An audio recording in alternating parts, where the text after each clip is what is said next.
have joined here. Dr. Etnati, sir.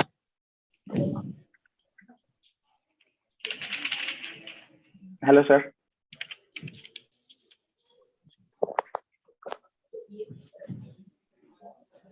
Hello, sir. How are you?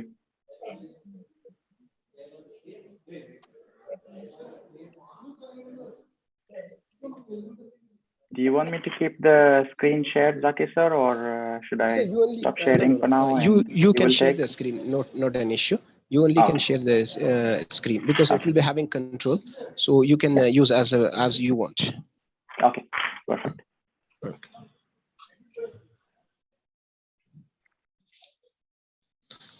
So Dr. Major M.F. Ansari also has joined, sir, and Dr. Etnati, sir, our NAC coordinator. Yes. Hello, sir. Hello, Ansari, sir. Hello, good morning. Good morning, sir. How are you? Yeah. Good afternoon. Good. Good to see you. Welcome, welcome. Thank you, sir.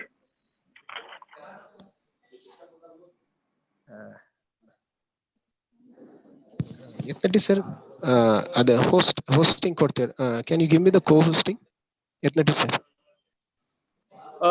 Jagir, sir. Ha, sir. I have sent a YouTube link to you, sir. Yes, sir. I got it. Like, I'll make you co-host now, or Yeah. shall I admit 17? Yes. Admit everybody, sir, and make me co-host. Sure. Yeah. Because there are some abroad candidates. They are asking the this one YouTube link. That's why.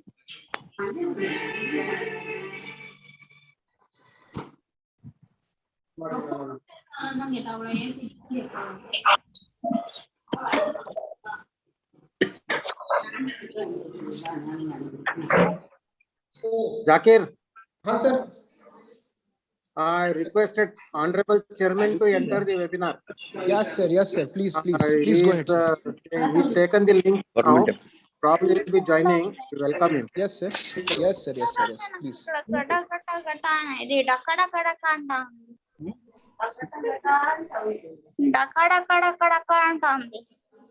वो कौन है देखो जी, mute करो उनको, mute करो.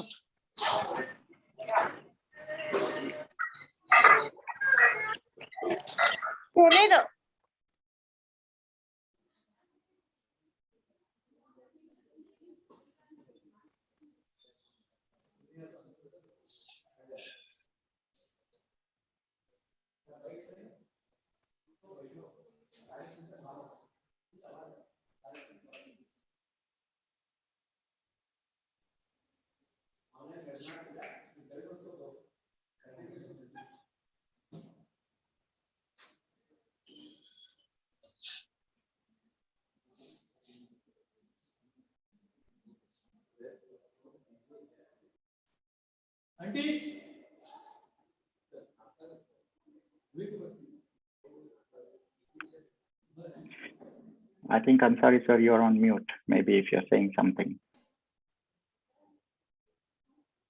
Yeah.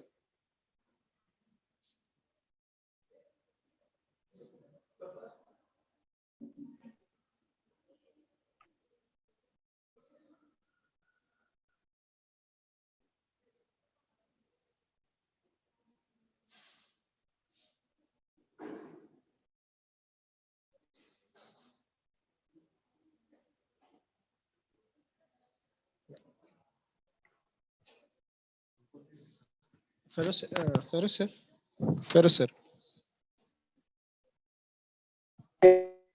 Yeah, Chairman sir is joining, sir. He's probably in another 5 minutes he'll join. Sure. He's taken the link. I have shown him how to enter. Yes, sir. Any moment he will. Any moment. Sure, he sir. will. Sure.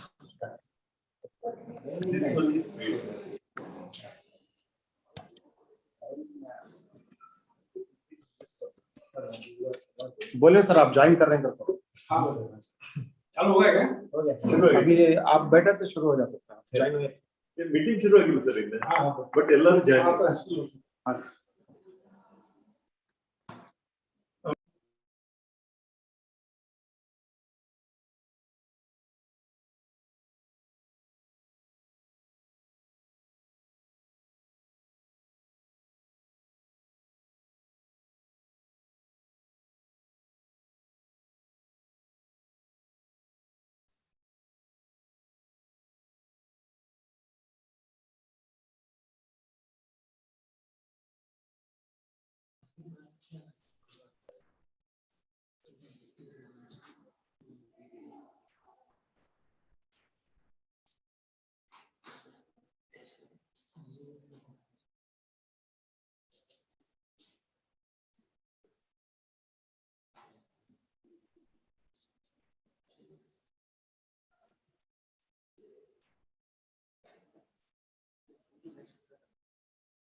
नहीं sir जाना बहुत आ रहे हो बहुत आ रहे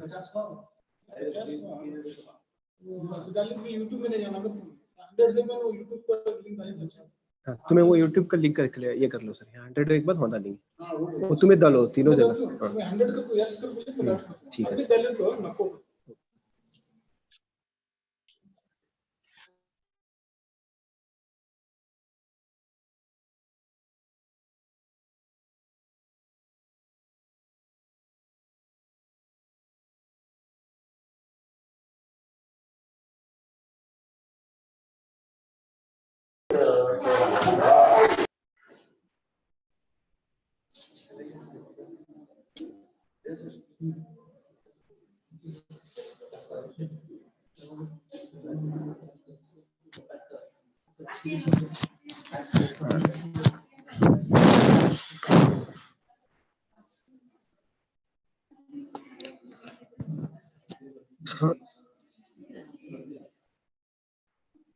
Molvi sir, Ansari sir, Feroz sir, shall we begin?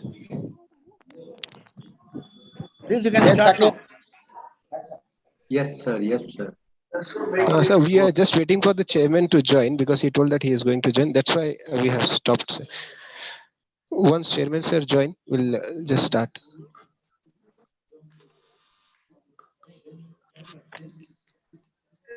Sir, I will find out, sir, whether he is joining or not. Okay, sir. Okay, please, sir. Feroz sir, please. Join what in the system.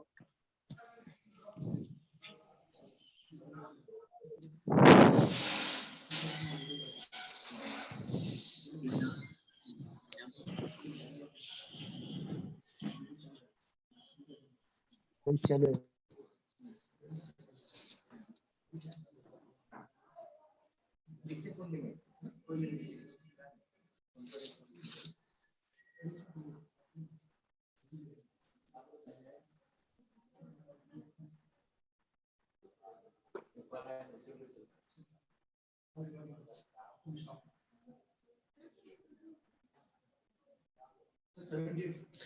Sir अभी selective लेना doctor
देखो interview के meeting में साहब क्या करें वो नहीं जी मीटिंग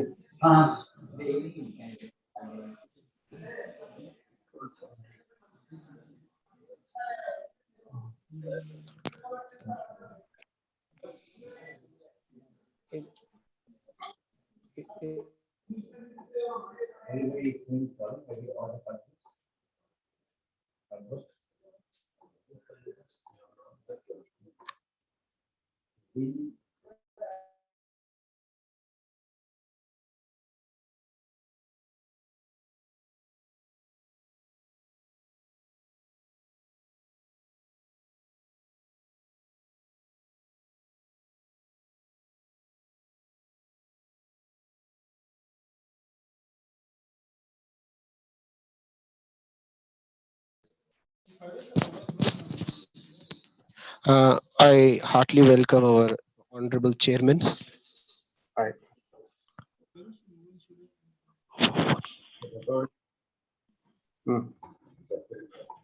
Record mode आगे बिट रहे record mode आता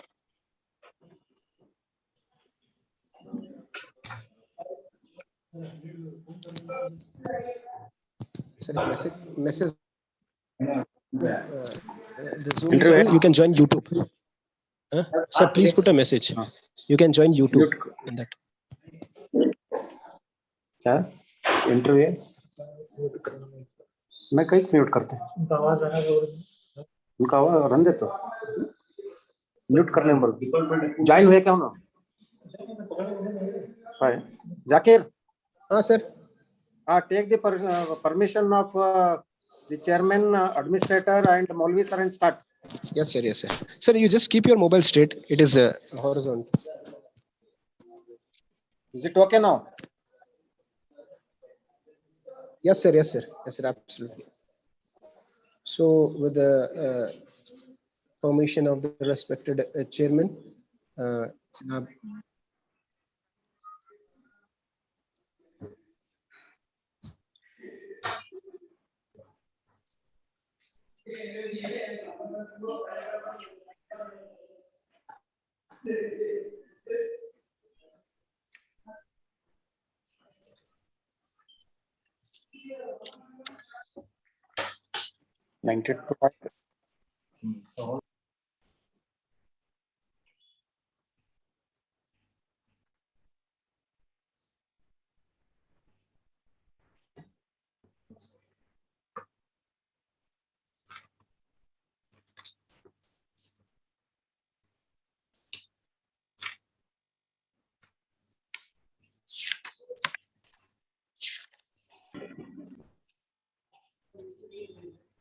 Meeting.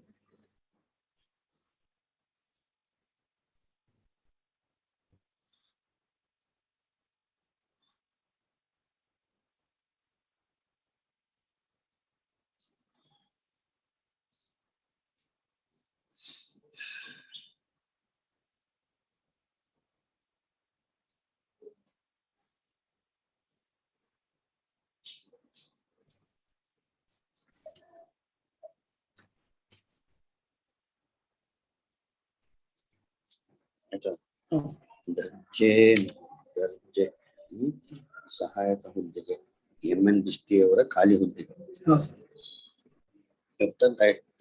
ಟೈಪ್ चालू सर है पटना बोले सर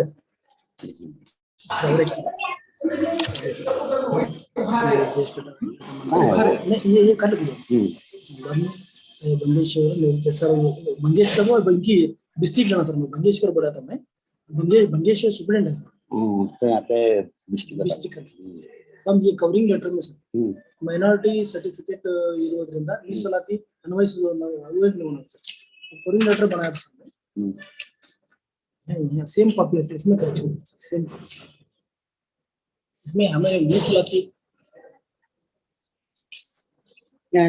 हाँ अभी करा सर करेक्ट है देखो सर ಮಹಾವಿದ್ಯಾಲಯವು ಮತೀಯ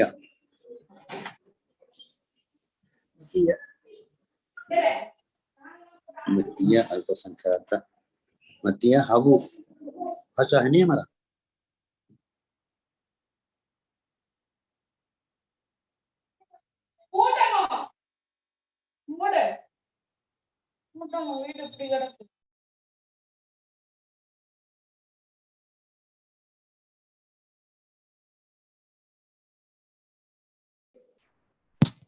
ಎತ್ತಡಿ ಸರ್.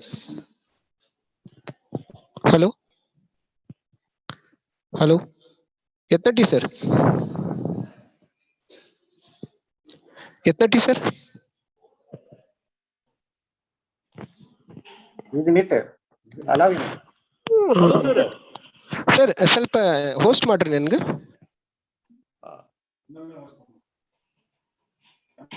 ನೀವು ಏನಂತ ಎಂಟರ್ ಆಗಿರಿ ಸರ್? ಜಾಕಿರ್ ಅಂತ ಐತ್ ಸರ್. ಎಸ್ ಸರ್, ಮಾಡ್ತೀನಿ. Okay sir. So yes sir, you are made host. okay जब सर देखो बोलतो है पुन्हा कुछ में ऐसा हाँ ऐसा बोलतो मैं तुम्हें जरा जिक्र करो हां राइट आप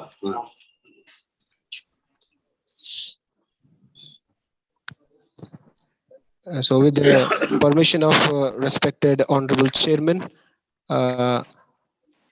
director Maulvi sir, administrator Dr. M.F. Ansari sir, then principal Feroz sir. So shall we start the session? yes please, you can start now. Yes sir. Okay, thank you.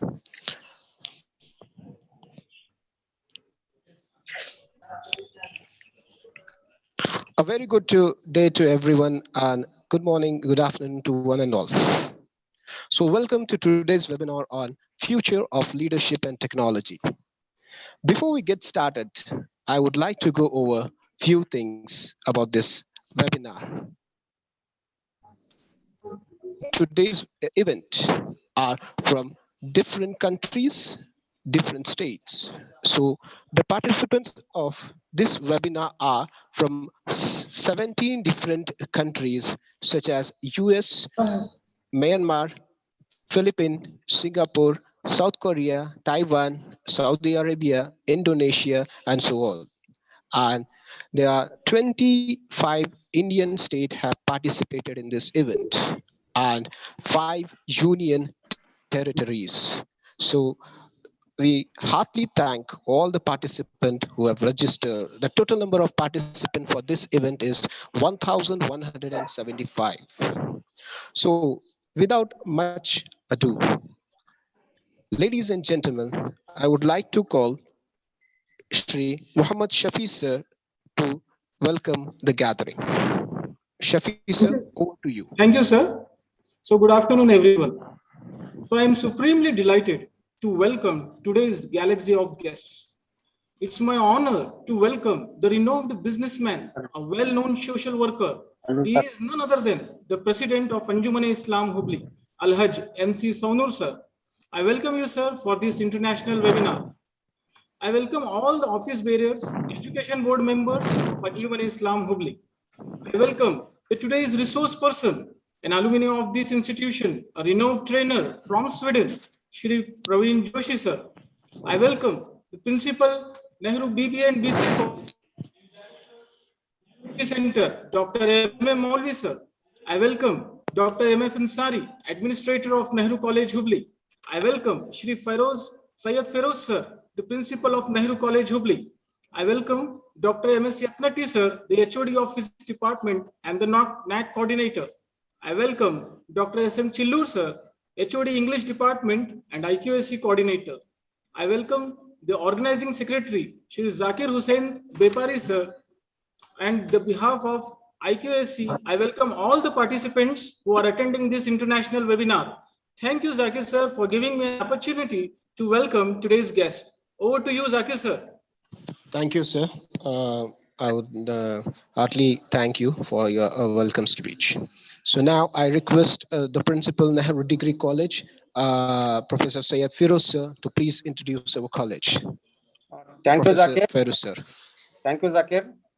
Honorable President of Anjuman-e-Islam, Ali Janab Alhaj MC Saunur Sahab, members of Office Bearers of Anjuman-e-Islam Hubli, members of Education Board Anjuman-e-Islam Hubli, chief guest and the speaker of today's webinar, and also happens to be the alumnus of our esteemed institution, Shri Praveen Joshi Sahab, Strategy and Portfolio Management Professional, Stockholm, Sweden, Administrator and my mentor, Major Dr. M.F. Ansari Sahab, Director for BBA, BCA and PG Center, M.M. Molvi, colleagues from BBA, BCA and PG Center, NAC Coordinator, Dr. M.S. Setnati, Chairman of IQAC, Dr. S.M. Chillur, esteemed colleagues, delegates, participants, viewers, and my dear friends. It gives me immense pleasure to say a few words about my esteemed institution.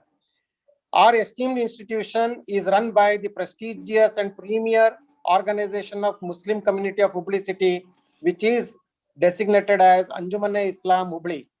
Anjuman-e-Islam Hubli is established in the year 1903 with a vision of service unto humanity by the then Nawab of Saunur, Sardar Mehboob Ali Khan. Anjuman-e-Islam Hubli is running 22 educational institutions, shopping complexes, healthcare centers, and in educational institution, we impart quality education from primary to PG, which will justify the vision of founding fathers of our management. As a testimony to the fact, on the occasion of centenary year celebration of Anjuman-e-Islam Hubli, the then president, late Dr. APJ Abdul Kalam, has visited our esteemed institution in 2003. Ladies and gentlemen, at present, we have a vibrant, enthusiastic, dynamic management led by Janab Muhammad Yusuf Saunur Sahab, who happens to be the alumnus of this institution. He and his team encourage student-centric programs in our college. Nehru Arts, Science, Commerce, BBA, BCA, and PG Center was established in the year 1965 and has celebrated a Golden Jubilee year in 2015 and 16. Has imparted quality education for overall development of the community. BBA, BCA, and 3 PG courses were chipped in 1990. We got through 3 cycles of NAC and have been awarded with A grade successively in all the 3 cycles. From the past 10 years,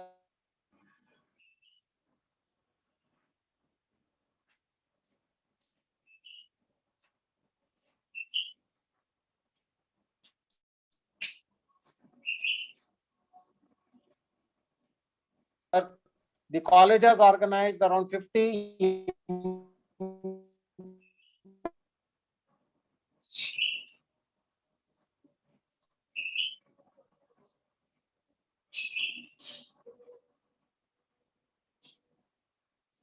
international, national, state level, and university level being funded by the funding bodies across here that we are inaugurating the webinar and have a dynamic student of this institutional and international reputation. With this note, once again, I, on behalf of the management, staff, and the students, would like to welcome the speaker of today's webinar and also wish all the very best to the organizers.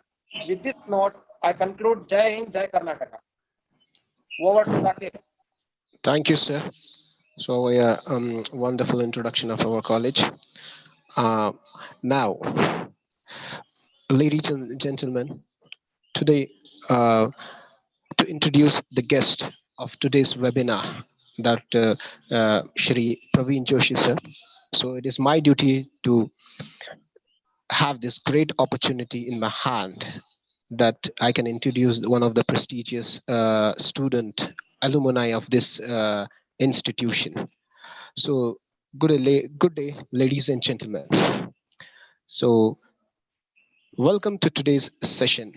We are supremely happy to have our alumni and a renowned personality as the resource person of today's webinar, Shri Praveen V. Joshi, sir. Praveen Joshi has about 20 years of professional experience from various global positions across the banking and financial services, telecom, ICT, global enterprises, IT, digital transformation services. Presently, Sir is providing his services to as a strategic to portfolio for Ericsson, which end-to-end responsibility of IT portfolio governance and compliance. So he is a strong person with having an experience of managing the C-suites and executive leadership expectations through strategic management and global leadership, managing director and virtual team across the world.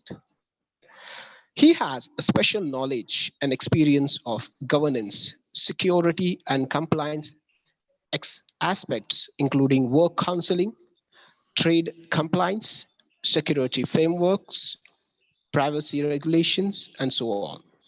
Sir has an experience of digital product portfolio strategy to define the portfolio structures, governance of investment decision and transformation using automation, AI, ML, cognitive tools, and cloud performance. Sir has been a part of a Noble Week conference, Your Planet, Our Planet in 2016, which is held in Sweden, and he has represented India in Sweden. So he's a strong believer, strong and high ethical value and principle, with most flexible and taking responsibilities decision for the benefit of an organization. When I interacted with Sir, it is my personal experience that he's a down-to-earth person, right? Having a very good ethics and values within him. Sir, with this small and brief introduction, I would like to welcome our guest, the Sir Praveen Joshi, sir. So now, well, I in today's presentation, that is an international webinar on future of leadership and technology, presented by Praveen V. Joshi, sir. So I request the participants, if you have any questions during the presentation, please type them in the question box in your Zoom or YouTube control panel. So I will bring them up during the presentation, after the presentation, and we also have a time for question and answer session for with each and everyone. So now I hand over the mic to our presenter Shri Praveen Joshi, sir, to please proceed further. Hello, good afternoon, good morning, good evening, everyone.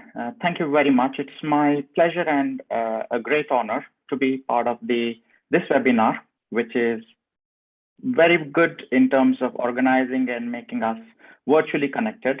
I've been far away, but feels like I'm at home, and especially in our prestigious institute back in the days 20 years ago, which I used to enjoy a lot.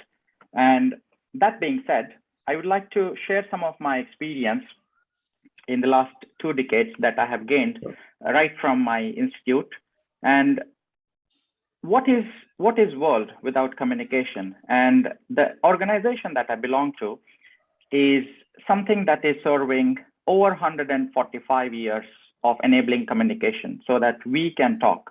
This picture especially reminds me, it is very close to my heart, because when I was a kid, back in the village called Lakshmeshwar, or even in Hubli, I used to visit my parents, who were closely associated with Indian Telecom because they were the employees. That's why almost I can say telecom is in my blood.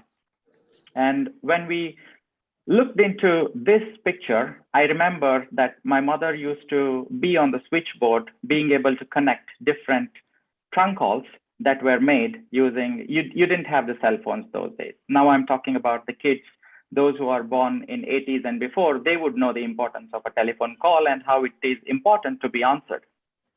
And this is a switchboard that at that point in time, I had no clue. I had no idea that I would be working for such a prestigious company and contributing my skills and competence. And I'm very honored to be part of this great organization, which is serving the world with a huge contribution of connecting people across the world. To move on, I would like to quickly walk you through some of the journeys and great contributions that Ericsson has done and how we will be able to make use of this. For example, I can give you some of the interesting quotes. In 1956, I don't think I was even born. And at that point in time, the first mobile telephone that was launched and made operated, that was weighing around 40 kilos. So you can imagine how that has changed to be less than 400 grams in today's hands, like which we are making use of this webinar via connecting different digital tools that we have on hand. If we progress further in the 90s, late 90s, another major invention that was done was with Bluetooth that changed the entire wireless connectivity. And it was Ericsson which introduced this. The term Bluetooth comes from a Swedish word called Bluetand. And Bluetand is because of the last name of an inventor who was part of this invention. And that is how it has been identified to be a Bluetooth. And late, you all have seen, I think majority of this population has seen the emergence of mobile broadband. That has changed the way we communicate, we are interacting, the way we learn, in fact, and also how we are seeing the future. And that is why a leadership and the technology, that evolution of the leadership and technology together is becoming more and more critical. How we adapt ourselves, I've put together some interesting and important information so that we will be able to make use of it in our daily lives. And keep in mind, my friends and colleagues and existing leaders or future leaders, leadership is just not in the corporate. Let's talk about a little bit more about Ericsson, and I would like to open one of the interesting things. Maybe the pictures show much better and pictures are better than the words, but I would like to take a moment to quickly show you one of the interesting videos about what Ericsson is all about and how it is going to help us with the future.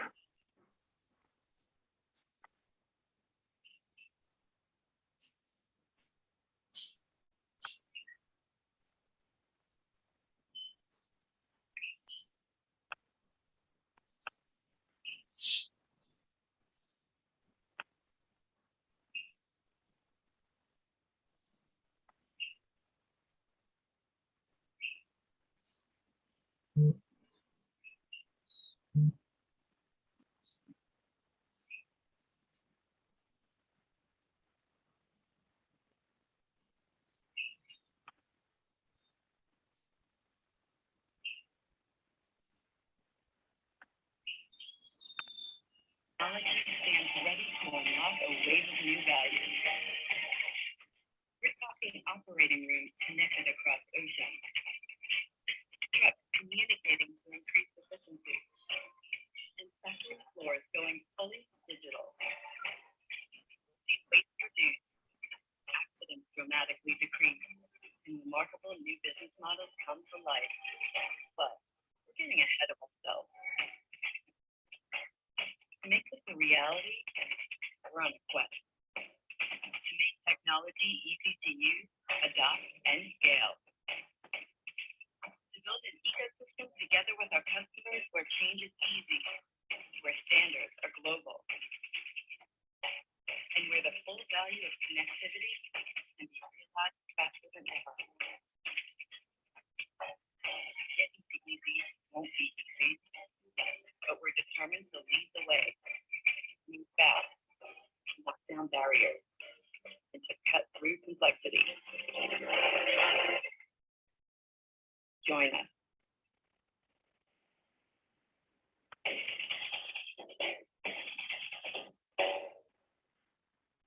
Thank you.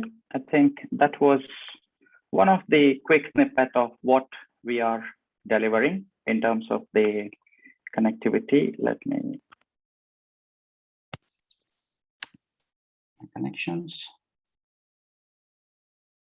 Continue to hear me. Yes, sir. Yeah. You can hear me. Perfect. Thank you. I will bring the slides up again.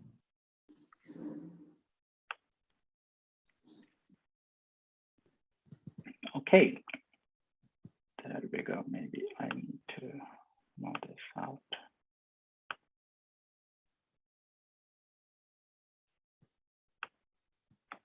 Okay. Then, as you saw where Ericsson is contributing, and I will share this material, I think Zakir sir will share this material with you all later, but let's dive into the main mindset change. What does future leadership really mean? How we all should be able to change a mindset? First of all, for leadership, the current team or the location where you are in is not going to be the case anymore. For leaders, your playground is global. When we say global, it comes with a lot of challenges, new challenges that we have never come across. The challenges spans across the world that comprises of various languages. Language is the means of communication that you can interact with. If you are not equipped to be able to translate, understand, and communicate in the local language or a common language that both the parties understand, it is going to be a very difficult journey to be in the leadership. And you will not be able to even share a simple exchange of ideas if you're not talking the same language. Second important aspect being the culture. Culture plays a very vital role. We all come from a very diverse cultural background and belief systems. That will have a lot of impact on how one should understand the cultural belief and also the languages that you need to use in order to communicate, how you frame sentences, how you put the communication in the written form or an oral form across is very, very important. That will be the critical point of success or failure. Then changing the mindset, because always we have a mindset saying that we as leaders should be served. No, that is not going to be the case anymore. Already today, who would you want to work for if you're not being respected? If you are not being given an opportunity, what you need to deserve? That is exactly what the mindset should change. It's important that not to expect to be served on a platter always. You should be humble. You should be very much working, joining hands together. And that is our next point, which I think is changing of the mindset towards becoming a chef, not just a chief.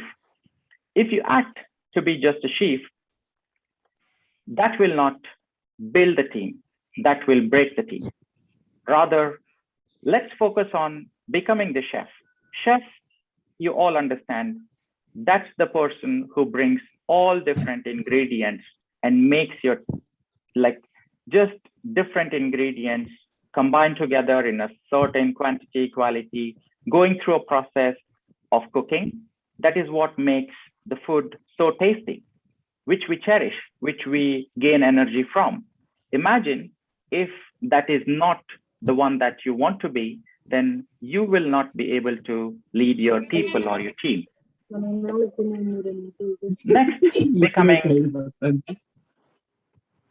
is the enablement and empowerment. If you're not respecting your team, could I request someone to mute the participants? Thank you. Enable and empower, ensure the team is equipped, and especially if you are not letting your team and your people to take right decisions at the right level of integrity and also to the benefit of the organization or any team, then you're not empowering them enough. That is very important, something that I have been experiencing, and most of the leaders that I will go through in the coming slides have given me different level of opportunities to take right decisions at the right time. And last but not the least, empathy. If one is not empathetic, in terms of managing the leadership or team, then definitely it's a waste of energy for everyone, and it's not wise use of time, which is precious. Keeping in mind, I would like to reiterate, as a leader, especially for present and future, your playground is global. Definitely serve to be served in the right way. Try to be a chef. If you're not perfect, that's fine. At least try to be one. Empowering and enabling your team and your people is very critical success factor. And definitely be empathetic. Then let's start looking into the key skills. What are the key skills that you may have, like as a leader? Lot of skills, potential, tactics, both at a strategic, functional, and techno-functional levels. But let's look at some of the key skills that why it is going to be very important. Coaching. You don't expect everyone to be perfect from day one. If you're expecting your team, your new hires, your students out of the college to take on very interesting jobs to be perfect on day one, then you are not a leader. You are just expecting someone to do the job for you. No. Coaching is very important criteria. It's number one. And also coaching expands into teaching the technicality, of course. A lot of the new talent will have a technical knowledge, but then how to make use of it tactically is also very crucial.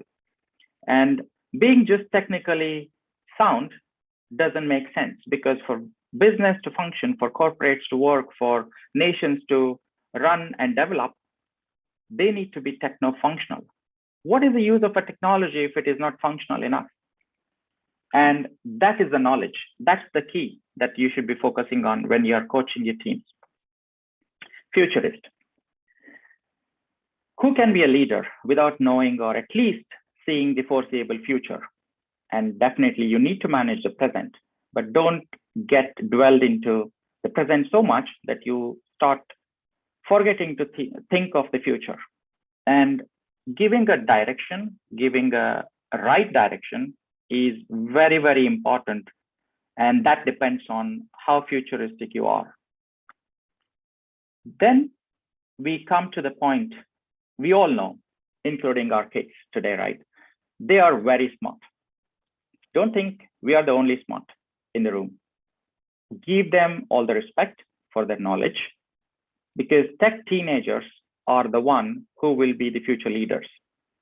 And have all the respect for their technological skills, advancement that technology has helped them to explore. At the same time, we need to translate.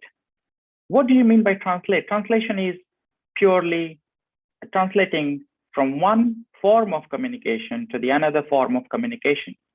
And it is becoming very critical, as I mentioned, about the global footprint in terms of language, culture. You as a leader, you should be able to have a say, have a training, have a coaching, and also act as a translator if there are disparities, conflicts of interest, challenges that your team is facing working with the different teams or different cultural background, persons from different units, persons from different language, creed, or a style that they have developed, they have grown, and how they have been acting as a part of the team. That is very, very important for leaders to understand and then adapt accordingly. And then comes the most important challenge. When we make decisions, majority of the times, if you have enough information on hand, then you should be very cautious about information overload. But the trick is, how do you balance your emotions versus the intelligence? Because most of the times you will be working with very intelligent people with a very high IQ, much more higher than yourself, but they would need to be helped. And that intelligence should meet the emotional quotient that you may have developed over the years, coming and facing a lot of different situations that the new technical experts may have not faced.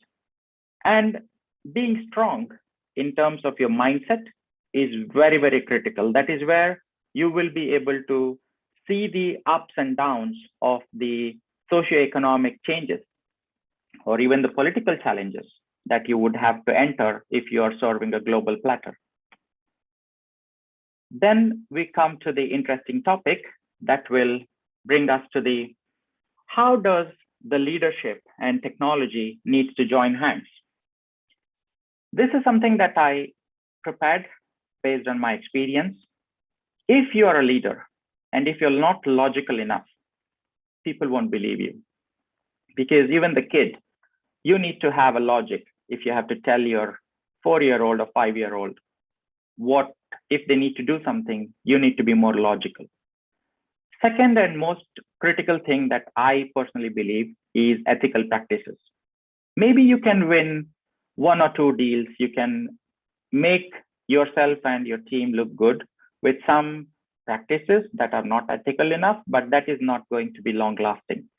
You cannot completely be like confident of succeeding with those approaches. That's why ethical practices are really important. And if you're not following it, be prepared, not just for yourself, but for your entire organization to face the consequences. Adaptability. Adaptability is very critical for a leader because situations are not all the same. There is no one size fits all kind of a setup. At the same time, you need to be dependable. Your team can rely on you. You should be able to understand and both the feelings, the situations, and balance between the upper management like demands or even the pressure at times, the challenging targets. At the same time, understand the capacity, the ability of your team to be able to deliver. Where do you like empower them is the next thing, not just being dependable, but also empowering them. When your team is giving your best, when your organization, your people are dedicating their efforts, knowledge, and their competence to you, there is no leadership without being a reward and recognized. That's what keeps each one of us moving, giving our best, being motivated to do more. And at the end of the day, if your team comes to you with a problem, don't try to push them back. Never, ever try to push them back. Maybe you may not have a solution. You may not have the answer for everything. Try to work it out with your team, with your people. And that is when you are teaching yourself something new that your team might be knowing, or your team is learning from you based on your past experience, that how we can change a challenge into a solution-oriented approach. At the end of the day, while practicing all of these, don't forget we are all humans. We have emotions which are higher than the intelligence. Be able to balance the different circumstances, especially during the pandemic, due to COVID-19 that we all are facing. Different countries have gone through the different challenges. It has made us realize how important is human life over anything in and around the world. And at the end of the day, if you as a leader are not able to trust your team, you don't give them the flexibility, and you don't try to be human, then you're not a leader. You should just look for something else. And I don't take it very lightly. If you're not treating your team with respect, then I think you should be prepared to expect the same from the team, from anyone. It starts at home, and you should be respectful for your own family members, your spouses, your kids, your parents, and that is human. That is leadership. That's something that you can practice anywhere and everywhere. And definitely inclusiveness, because we have different countries and having a different cultural backgrounds. We have some challenges that I've seen in the past, and getting exposed to the global footprint, there are different challenges of inclusiveness. You could take inclusiveness when it comes to the different cultural backgrounds, the type of male-female ratio that you're trying to balance. And also right from the home, there could be differences. No, treat both your girl child and boy equally. They deserve, they may be having a different gender, but it doesn't mean that they are not capable enough. Everyone is capable. They can think, they can act, they can outsmart you. So try to be inclusive, no matter what, everywhere, not just in the corporates. And that right starts at home, not outside. Be supportive of it and don't question it. And passion. Passion is something that builds the empires. If you're not passionate enough about anything that you're doing, that's not going to take you anywhere. And these leadership skills that I feel are really important are just the things, some of the things that you can practice, you can preach, and you can continue to evolve continuously, even with technology. Let us see how they go hand in hand with the technology. Technology is something that transforms. Maybe we were doing a manual work, and then the mechanical revolution helped us to do a very laborious, heavyweight work with the machines. Machines could take all the load, but then you need to be logical enough what kind of machines that you want to build and how you need to be making it more efficient. If the machines that you're building are not efficient enough, that has led to global warming. We have a lot of carbon footprint issues, a lot of other economical, environmental, and also socio-demographic issues that are leading to different challenges that we may have not faced before. So technology is good if it is for the betterment of the society, not good if it is going to put us in trouble in the long run that we don't foresee. And cost effectiveness. I think I would like to give you a quote of one of my experience in the past. We were building a product for investment bankers, and I was the global product manager then. We used to have different deals. Morgan Stanley was one of my major deals, which we sold them as a platform for a $7 million USD recurring revenue back in 2016. And 2006. And at that point in time, I came across exactly opposite corner of the world.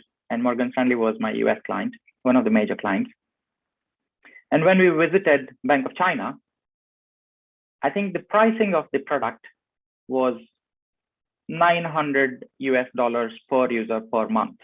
And there you could get almost everything, every kind of information that you as an investment banker would need to know around the world. That was my product delivery. And that is what the company that I used to work for, Thomson, and now it is named as Thomson Reuters, and it's Refinitiv. So it has gone through a lot of changes. But at that point in time, I was responsible for Thomson One platform. And that Thomson One platform gave me so much of experience, learnings, in terms of how cost effectiveness is really key to success. Because when we were visiting Bank of China, the first question that they asked is it available in Chinese language? They used heavily Mandarin. And then that is when I understood you cannot just take a product that was built for a different country, different language, different geographical location and try to sell it. But we had our marketing study done. Before we entered, we did launch the product in different languages that were globally used. But the challenge was not that, just the language. The challenge was also how they perceive the cost. And that is where the volume game comes in. If you pursue to be a product manager or trying to have your own company, keep in mind the different power of the population. And the person from the other side of the table, he was the CTO for Bank of China. That person asks me, okay, we are ready to sign the deal, but can you sell or can we close the deal for $30? Can you imagine that? $30, that is the offer that I'm getting for a priced or a selling price that we give even with the best of the discounts if you're signing up for volume, 900 USD per user per month. And that I need to decide on the table to sell it for $30.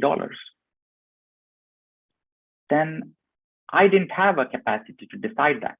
I had to contact my CIO and my CTO and the head of the products at that point in time to decide, okay, what are we getting into? I felt a little bit offended at that point in time. Why is this person asking? With such a, it's not like an open market or flea market that you would go and bargain like that. And then he put on the table, I didn't react, I would have reacted, but the learning was someone told me, patience is the virtue. You need to be patient when you're dealing with anyone. And that's the key for any leadership. But then the person puts on the table, we are going to buy 50,000 users per month basis. That's a game changer. It's not always the math. It's the end result that matters. That led me to uptick a revenue for my product, even much more than I ever expected in 1 year. That gave me a straight 200 plus revenue increase, and 200% margin increase is huge. That is why when you're talking about the products and technology, they should be cost effective. And that helps us in tapping the new opportunities, how we are going to leverage, optimize, grow to yield higher benefits. If your technology is not helping, then you're not stepping in the right direction. Technology can make or break corporates now. And if your organization is not quick enough in adapting to that, or not smart enough in making it useful, cost effective, based on the target markets that you're approaching, you will never see joining hands between the leadership and technology. And that is just one of the mindsets. But also be aware, we have seen so many examples of the companies that we used to feel that, okay, they are going to grow, they will be the companies that we will work for. They are no longer there because they have not advanced themselves. They have not adapted to the transformation. And earlier, we used to have a technical or technology transformation into different streams.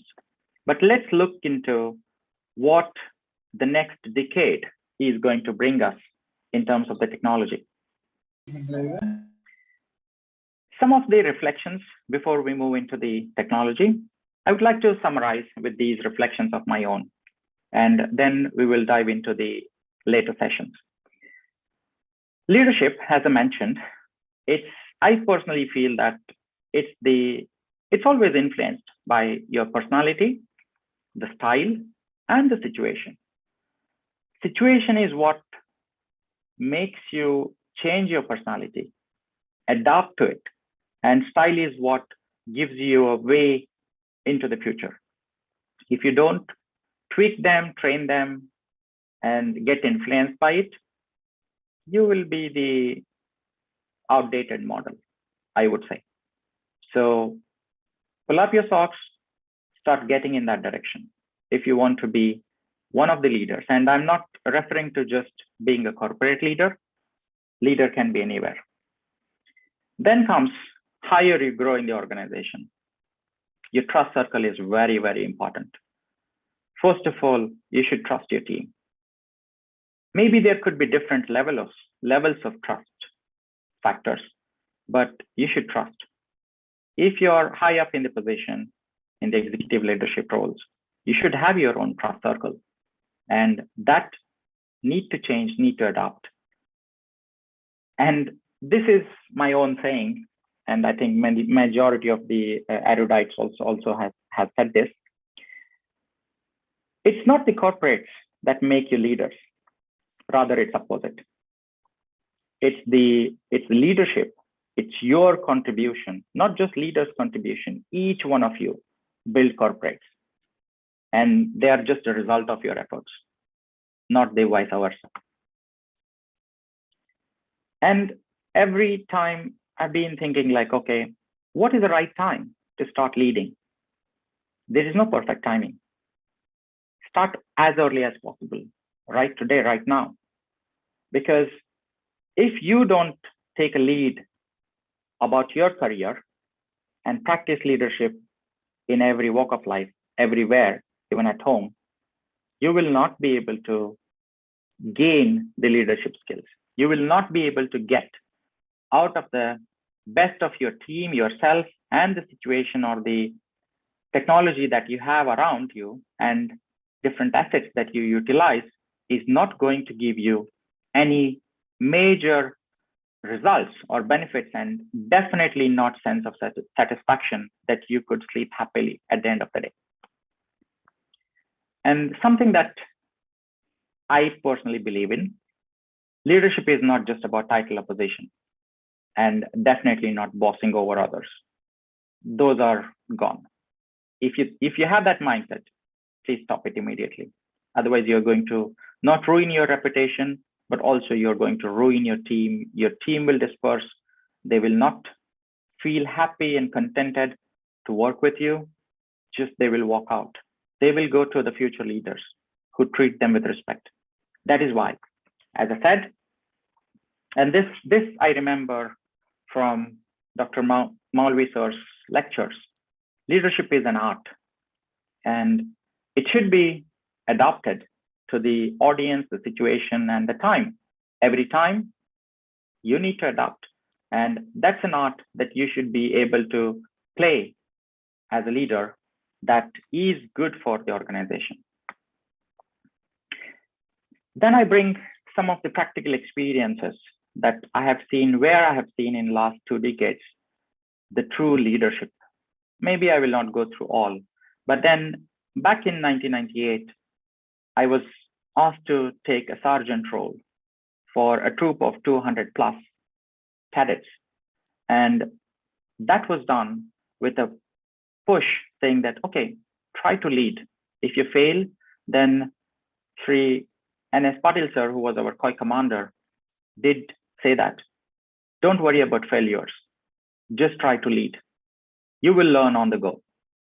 And if you fail, you will know you're smart enough how to correct yourself. That changed my mindset, and that changed my confidence levels.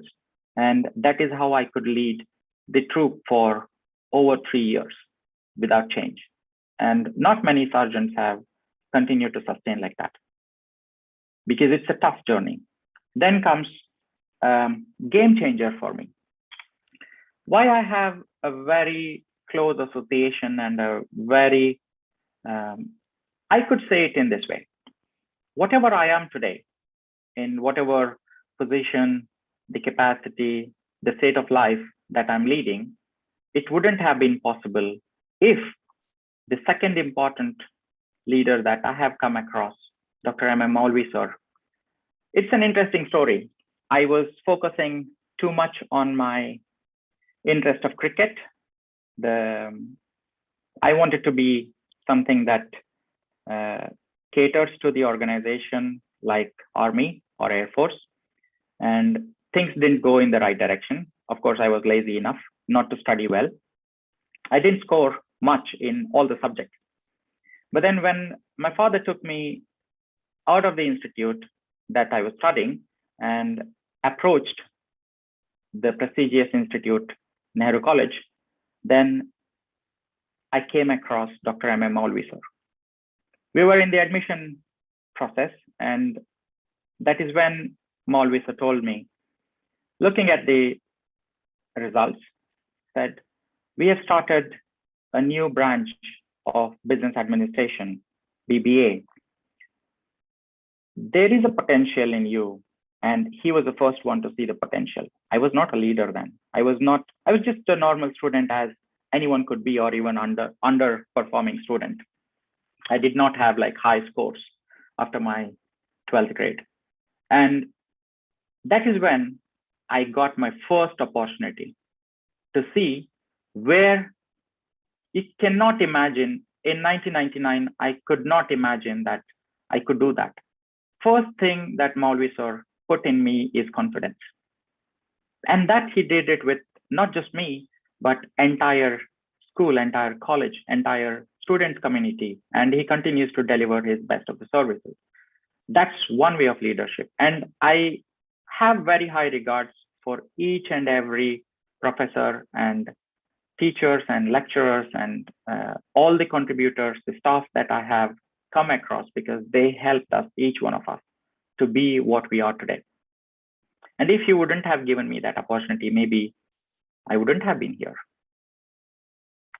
Then I had a chance. I definitely excelled in terms of the graduation. I changed my focus, shifted my mindset to gain importance on the studies, achieved good scores, and made the institution proud, my parents proud, and helped different associations also to learn from whatever learnings I had due to the projects that I did in different organizations. But second important milestone was the MBA. And Jankiraman sir told me, you should be futuristic. You should not think of only now. Don't think of just the current job that you would be getting after your MBA. You should be thinking of the future. You should be the one planning to create jobs, at least contributing. If not through your own company, you can channelize the economy in that direction.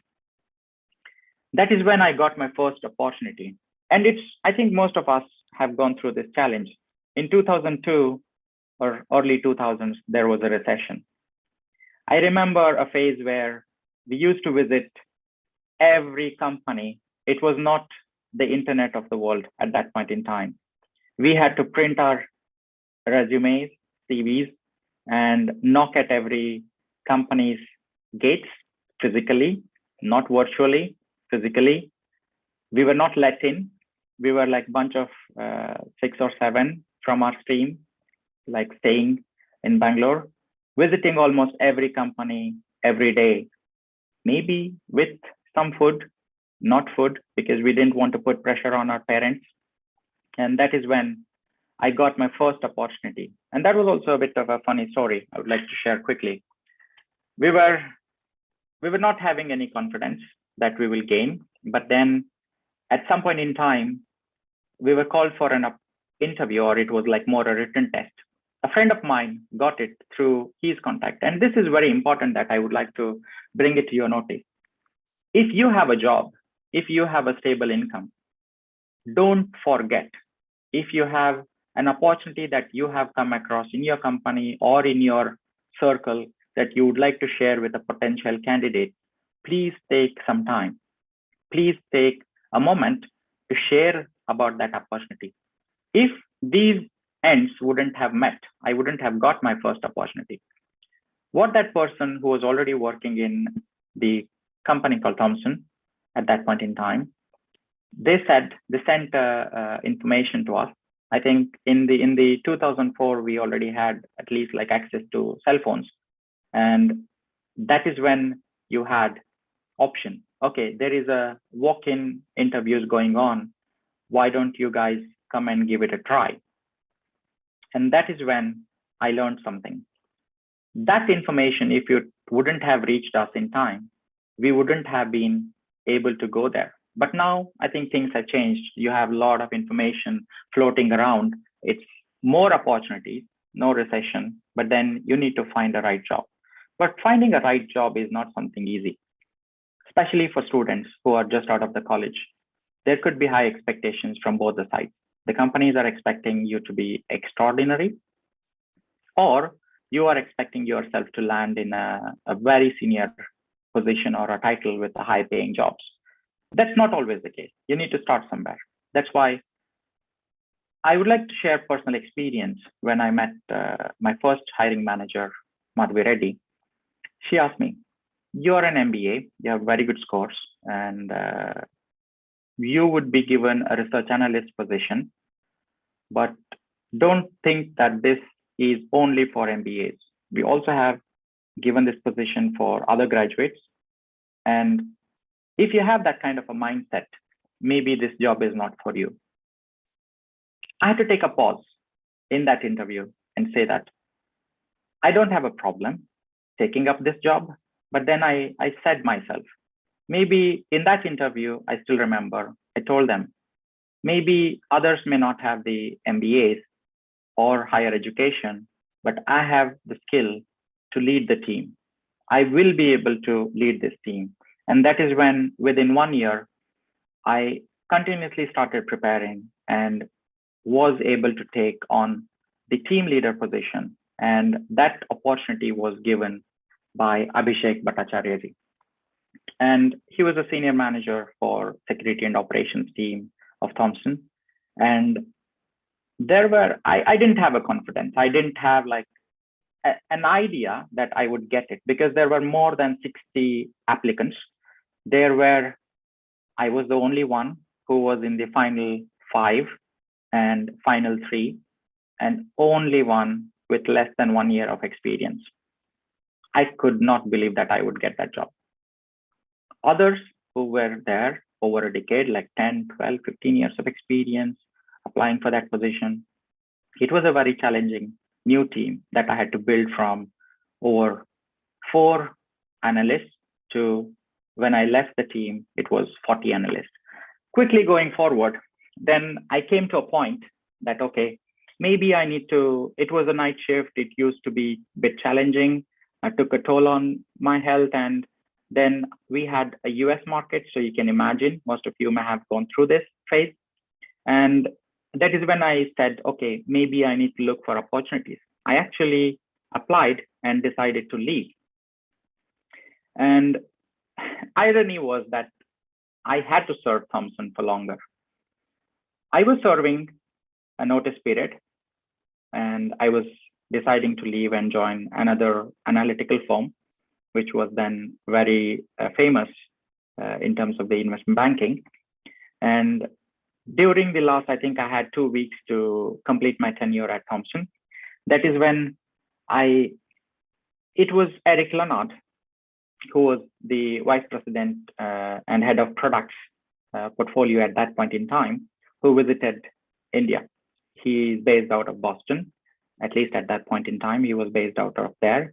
And this is where I would like to bring another experience of how questions, an intelligent question can land you a job. Maybe it looks funny and sound impractical, but Eric was organizing an event for everyone. I think it was like over 4,000 employees of Thomson. And I had asked a question about a product. And then I don't know what made him think, but then immediately after that question, he could answer, he could partially answer. I was not very happy with that answer, but I still asked. It didn't matter. I would have just stopped and kept quiet and said that, okay, anyways, I'm leaving this company. How does it matter to me? But I saw something in that product that was a fault that could have been changed, because we have been on the other side of the table preparing content, working for that product, but not on the other side of the selling. And that is what maybe he liked. He said, can we meet after the session? And I waited for him. For my surprise, he asked me, and my manager had told that, okay, he is leaving the company. And that is when Eric, on the spot, offered me a position that changed my mindset about leadership. Which leader would do that in large corporates? That's something that you need to be very confident about. And the only thing I could say that landed was the different rationale of thinking. I could think differently. And so each one of you, don't stop your thinking. Let it flow. Don't hesitate. Bring your questions up. If they're not answered, fine. You may not get an answer at that point in time, but try to find an answer for yourself. Maybe you will learn that maybe that question was irrelevant. That is fine. But that is when I changed my profession, being the research analyst, to taking over the product manager role to drive product management. And then I went through a series of learning. Subrata Majumdar, who was the head of products in India, taught me about how the customers and understanding their perception becomes very important to win the deal. Bobby Peacock taught me how to step into the global leadership positions. I took over the global product management portfolio role with a bigger responsibility, larger coverage. I could cover from all the way to US to China and across the world. And Jane Wright is someone who has great experience about commercial management. It's just not about building new products, building new services, delivering something and commercializing it. If you can't commercialize it as a leader, you're not good leader enough. Because at the end of the day, you can build Ferraris, but if you're not making profits out of it, what's the point? You cannot gain anything out of it. Companies don't want you to be there. At the end of the day, all that boils down into is profitability. And that is something that she taught me. And that ended the era of my association with Thomson. And then we ran into the financial crisis, the investment banking industry, information became more and more free to use. And that is when I decided, okay, let me explore different opportunities. I had two offers to take on, one from Amazon and one from Ericsson. And that is when I came across this wonderful gentleman, Prem Satpathy, who actually the position that I had applied for was for the business analyst. And at that point in time, business analyst was a very senior role in the industry. And when I applied for it, looking at the CV, we went through a series of interviews. And then that is when he put me across a different role, different position. And that is when I came across another person who changed. And he was the one, both Prem and Christopher were the one who hired me into Ericsson.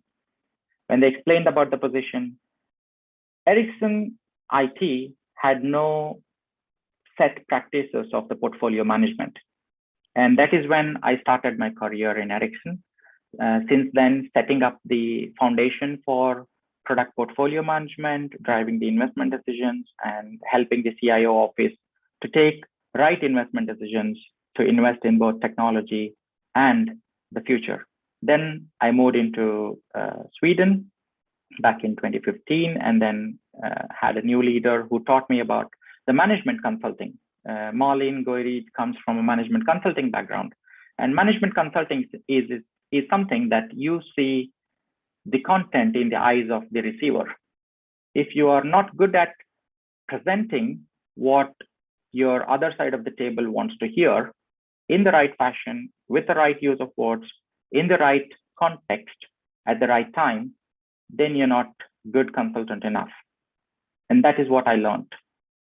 And of course, not to forget Daniel Molander, the current leader and the person that I'm going to miss due to his change in the position, and he has taken up a new role. But he taught me something. Out of all these learnings, what is most important is being humble. And the points that I mentioned about empowering your team and enabling your team and respecting them for their knowledge, for their contributions, is something that I heavily learned with my leader, I would say, Daniel Molander. And the journey continues. So I have a new leader. I have worked with Tommy Borry for quite some time. It's been our unit head on and off. But I think that's the journey. Let's see how it goes. And something that I already see from Tommy that I learned is about handling the situations. If you're not good enough in handling the situations, then you're not prepared for the future. As I said, long story short, not to bore you further, Leadership is not only applicable in the corporate life, it's applicable in every walk of life. So you choose where you want to learn and where you want to lead. I would like to shift the mindset in terms of the future. Let's look at how the next 10 years is going to change the industrial revolution. And in terms of the 5G, maybe you may have heard Ericsson is the provider, because if we are talking whatever technology that we are using, the internet of the things in the backend, maybe it could be Reliance, it could be Verizon, it could be Airtel or anyone. They are all our customers of Ericsson, and we provide them with the necessary ICT, information and communication technology, that they would use, including the towers to the 5G revolutionary services. You may have been using all the 4G and LTE services, but then it is going to change.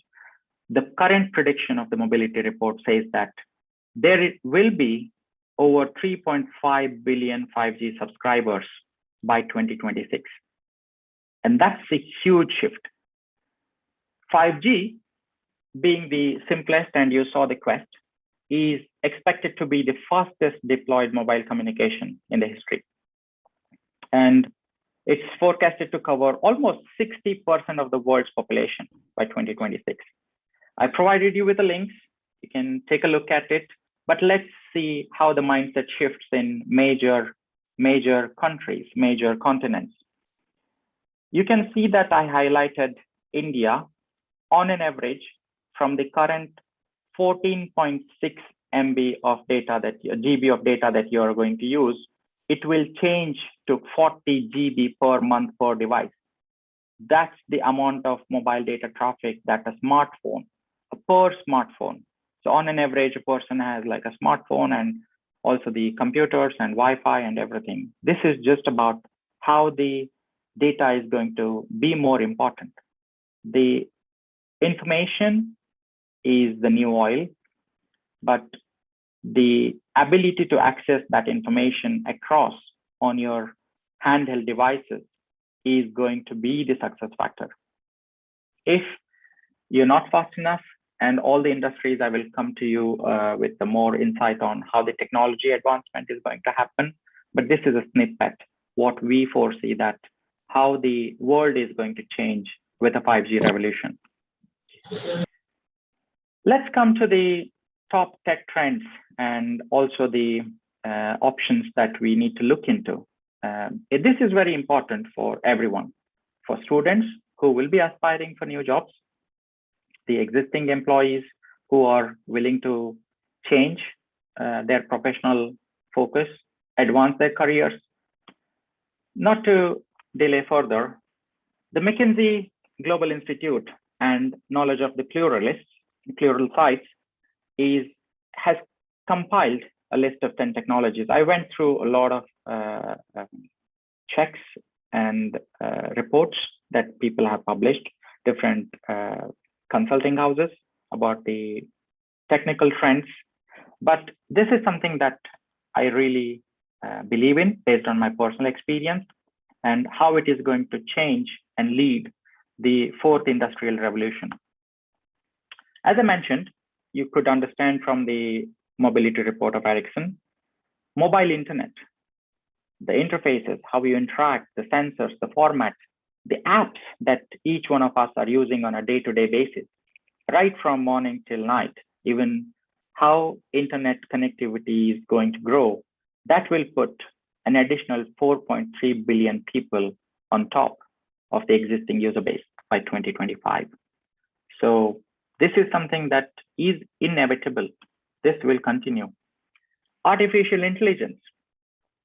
You may all have seen different AI tools, the machine learning technologies, the user interfaces, the bots, the cognitive technology that has helped you advance the productivity or even reduce all the mundane tasks, the repetitive tasks that you never liked.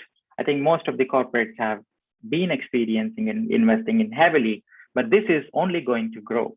This will not stop. Maybe there is a delay, there is a lower adaptability rates for various reasons. And there is also some repercussion about, okay, will the AI be overruling humans? No.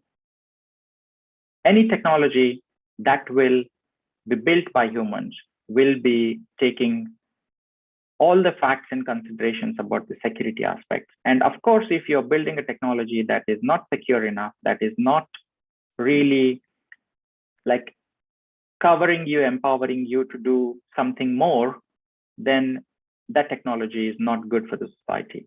So if you are inventors, if you are innovators, feel free to introduce and play around. But when you want to talk about scalability, be mindful about the repercussions of any artificial intelligence.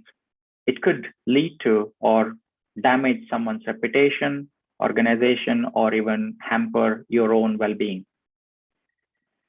Then let's come to the augmented reality, the virtual life. I would like to quote here that Goldman Sachs is one of the major companies of the investment banking, and they are investing about 80 billion they have started with like a 7 billion investment right now, but they are after an industry which is 80 billion by 2025. 80 billion is a lot of money. It's huge.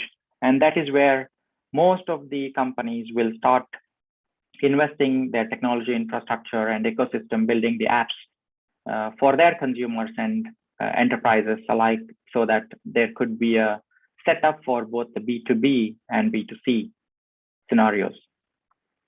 Cloud technology, nothing more to say. We all know what the cloud is. And it's been biggest of the big buzzwords, and it has been there right from the decade, but it is only going to evolve. I think what is going to change is maybe there will be a need for a lot of private infrastructure, private cloud setup due to the security and vulnerability possibilities that enterprises are facing. And for a lot of the other general use, the public cloud will continue to serve the purpose. You don't have to have your own data centers and operations and infrastructure management, so that you can just get it up and running in no time with the cloud services like Google Cloud or Amazon or Azure from Microsoft. Then comes the Internet of Things. This is very interesting because machine-to-machine technology, and can you believe that today we have already 9 billion devices connected, and that is going to grow drastically to 50 to nearly 1 trillion devices in the next decade. That means your car will be talking to another car. That means you will be able to monitor and avoid road accidents. Your cars will be giving you more intelligent signals, or maybe the new industry evolution would be that already car manufacturers like Ericsson has had association with Volvo and some of the other manufacturers and equipment manufacturers to build sensors, so that if there is a car approaching in the wrong direction, in the closest proximity, and there is a possibility of collision, how can we alert the drivers? How can we alert? And a lot of the companies already have implemented that. Tesla is one of the first movers to implement collision control. But then at the end of the day, it's the human, autonomous driving. And most of these vehicles will be deployed, and we should be the one who should be smart enough to use them wisely. You can't totally rely on the technology. You can't put the car on autopilot, or maybe having things that you shouldn't be doing in the mobile unit or a car or any devices that you would be working with. But then you should be mindful enough that technology is for good, but it's not going to replace the human mind. Then comes the advanced robotics. You all have seen robotic implementations. There are robots everywhere. Maybe there are more bots in a company than the employees themselves. But that is going to change. It is going to advance into the other industrial revolution, for example, motors, hydraulics, material exchange, especially the supply chain, how it is going to change the processing of different material handling in the large setups is going to be a huge operational advancement in terms of the robotic processing. And even at Ericsson, we are heavily investing in the RPA and smart manufacturing so that we will be able to advance and make use of the best technology benefits in order to maintain, deliver, and keep up the timelines and deliver to the world the best of the technology that can be contributing towards the communication and the ICT area. Then, of course, what can be a better authenticator? When I say authenticator, in the old days, we used to have thumbprint.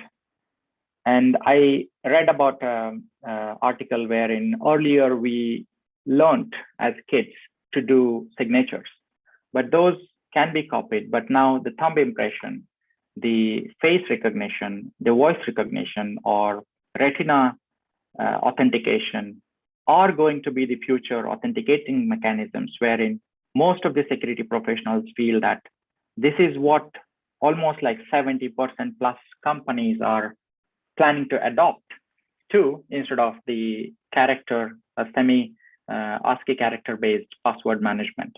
They would be authenticating, and devices will evolve so that there will be a huge change that is going to happen both in the ecosystem of the devices, how they are being built, what they are using as authentication mechanism, and also the software that would be enabling it. The access, the ID cards would change. It would be your retina display, maybe your face recognitions and voice that would be letting you get into the premises or having an access to certain systems applications. Let's come to the 3D printing. Maybe you may have seen the complete house or a small apartments built of 3D printed objects. And that could be the way for reusing some of the scarce resources that we have across the economy. And that is where we will be making use of the reuse of the material that has been destroyed due to the not so environmental friendly advancement that we have had in last 2 to 3 decades.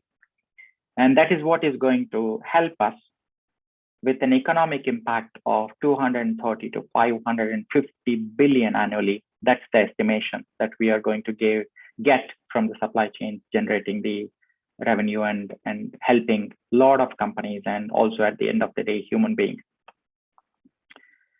Genomics, of course, what is the use of technology without entering the health sector? And a lot of the devices like Apple Watch, the Fitbit, or other Garmin or Samsung, a lot of these devices help you monitor your health, monitor the progress. Are you heading in the right direction? Because each one of us have learned that how the health has become the epitome. It has become the central point of the universe. If you're not healthy enough, due to various reasons, then you're not efficient. You can't continue to exist. And that could be the approaches that genomics will be taking in terms of the genetic engineering, following the DNA sequencing technologies, analytical approaches, and also it helps in producing a very healthy, eco-friendly agricultural production that reduces the dependency on the fossil fuels. And it is like extending the human life expectancy. And in 2018, there was where I could attend one of the Nobel conferences in Sweden here in the Nobel Museum. There was a study, and it was on the life expectancy, and the person who studied it and got a Nobel Award, they studied about the Asian life expectancy and the differences of food habits between the men and women, and also what kind of protein intake or what kind of the staple or the nutritions that we consume on a day-to-day basis, and how it is going to help or do not help if we don't go in the right direction. And it may even impact our biggest assets of some of the large thickly populated assets like humans, and they will be extinguished if we are not running in the right direction and not taking control of our health. And that is where technological advancement and these studies will give us a view on, okay, what are we entering into if we are not eating wise, acting healthy, and what will our future look like? More dependencies. So don't get glued to your screens, step out, get some exercises, and also be healthy is my personal humble request to each one of you. Blockchain. Last but not the least, it is still evolving. I think majority of you know that, okay, blockchain is like definitely known as Bitcoins. But I think apart from the virtual currency management or virtual currency exchange or transactions, majority of the companies, including Ericsson and large companies, are looking into how we can make use of this streamlining and securing the contracting and make use of this transactional capacity for the commercial use. And advancements are happening, but then it's not there yet. That's why. And of course, you need to keep in mind before any of these technology advancements will happen, there will be three streams that will be equally growing. One being the security. If you are having an interest in the security area and you want to develop your skills, any form of physical security, information security, or even the security comprising of different aspects related to human life, or environmental, or even the security of the planet or the life on the planet, please start preparing yourself. There will be a lot of new opportunities in that direction. There is a very less availability of the security professionals. There are a lot of institutions promoting, a lot of companies are hiring, including Ericsson, on the security area.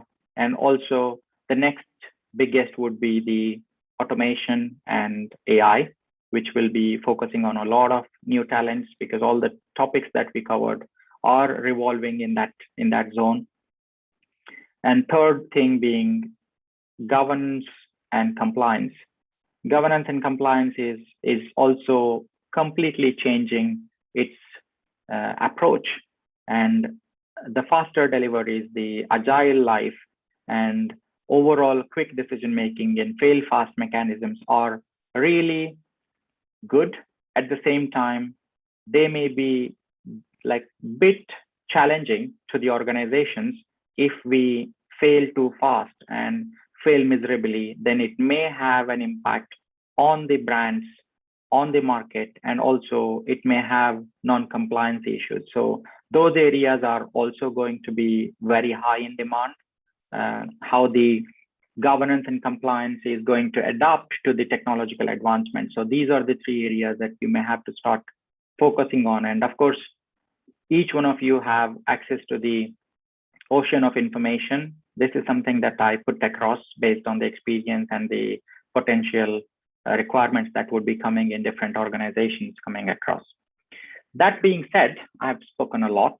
I would like to hand it over to Zakir, because what do you think that there could be a session without any interaction that is incomplete without interesting questions? As I said, I'm a fan of questions. I motivate myself to ask good, relevant questions. I would like to open the floor for questions, and also feel free to anyone who is interested. And I think most of my friends, colleagues in my network have joined me. And if you'd like to share some of your experience, have thoughts, or even please come forward and offer offer to do a different webinars and different sessions, so that I think, including me and the entire community here which has joined, will be able to benefit in terms of gaining knowledge and learning what is in it for us in the future. With that, I would like to hand it over to Zakir.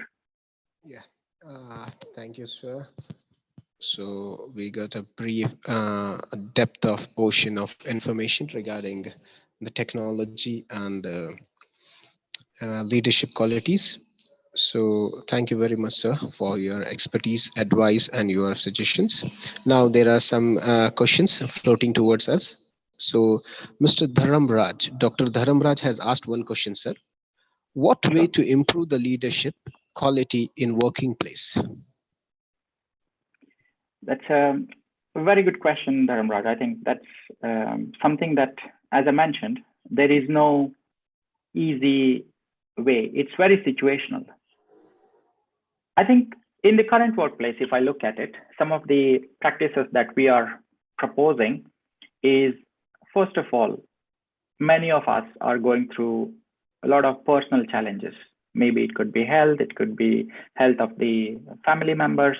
And during the pandemic, one thing that has to be adopted for the betterment of everyone is, if you can give flexibility to your employees, to your team, and trust them. Don't give them unnecessary targets. Don't monitor, don't over rule them, or like almost continuously watch them like a security camera. That's not going to help.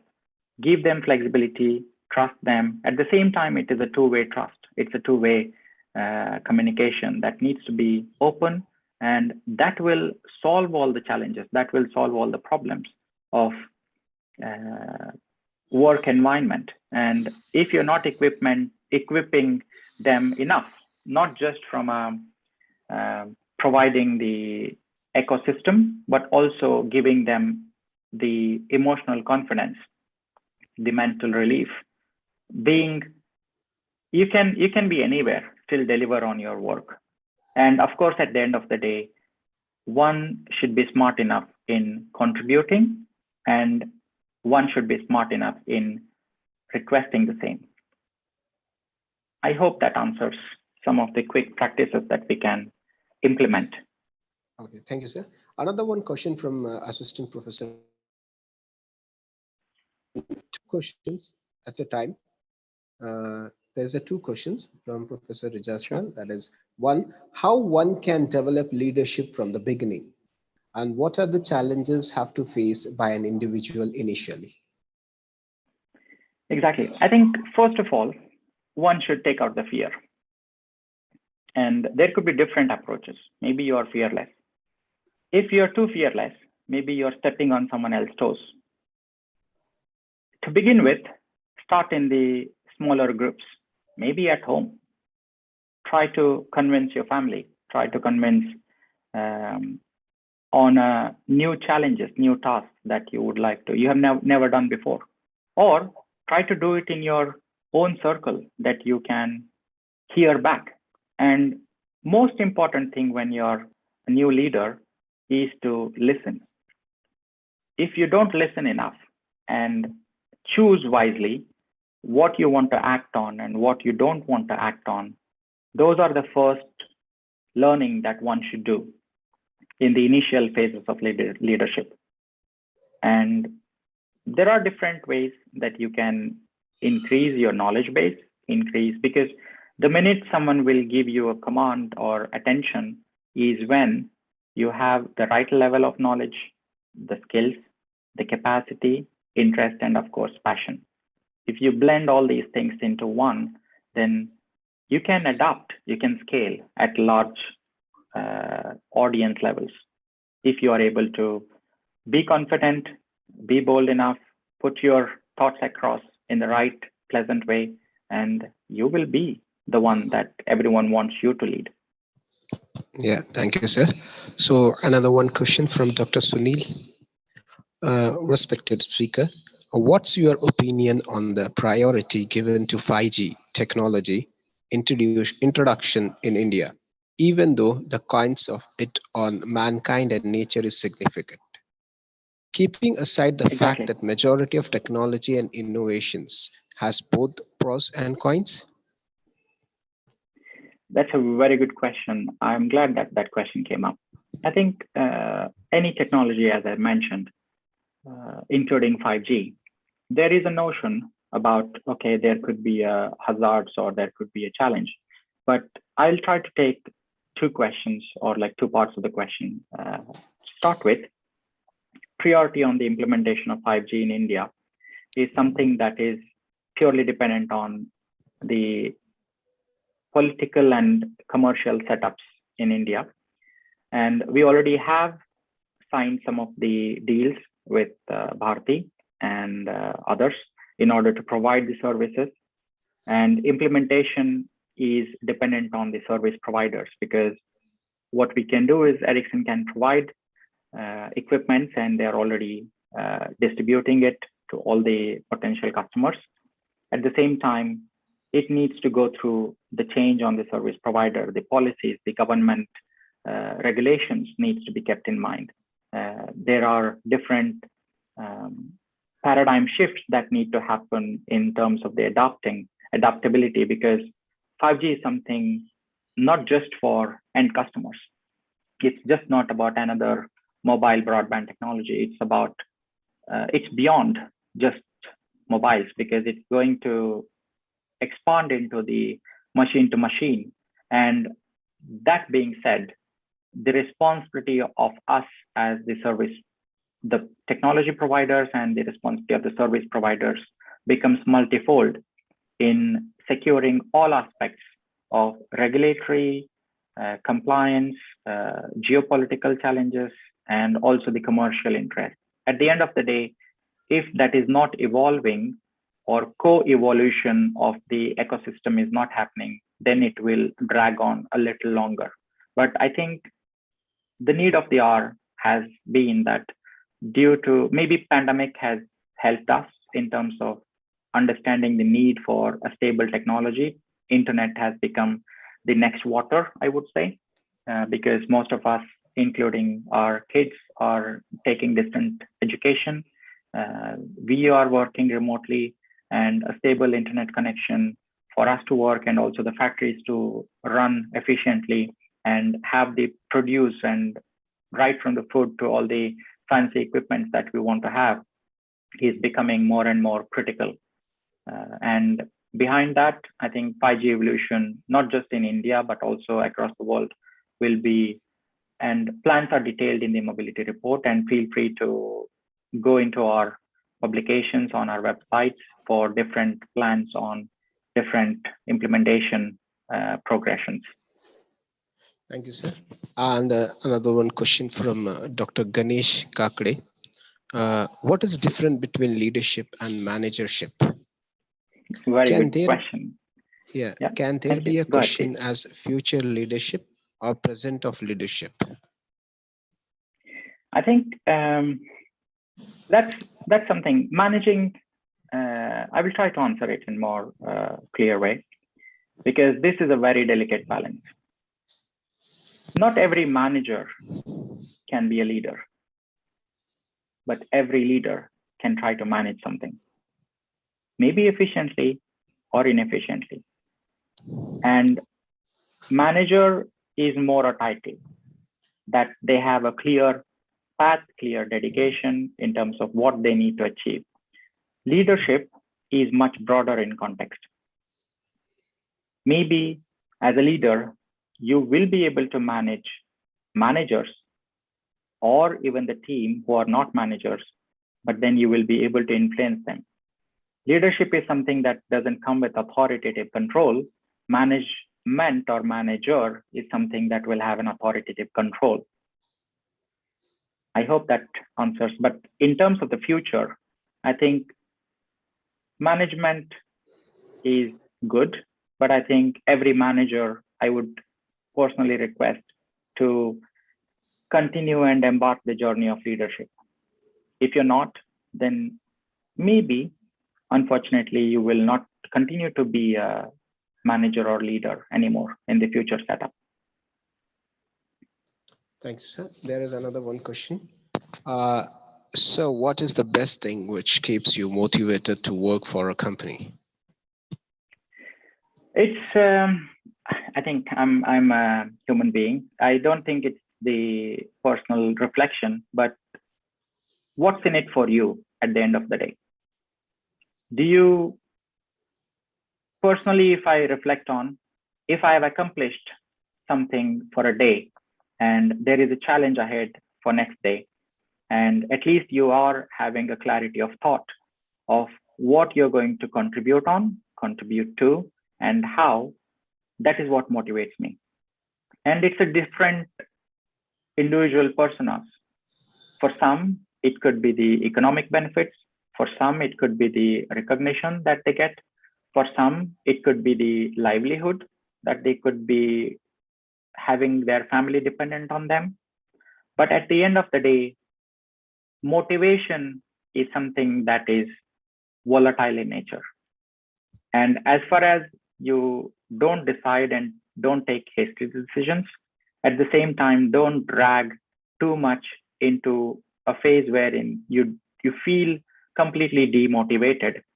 That is when you need to be able to access the interest and keep yourself going.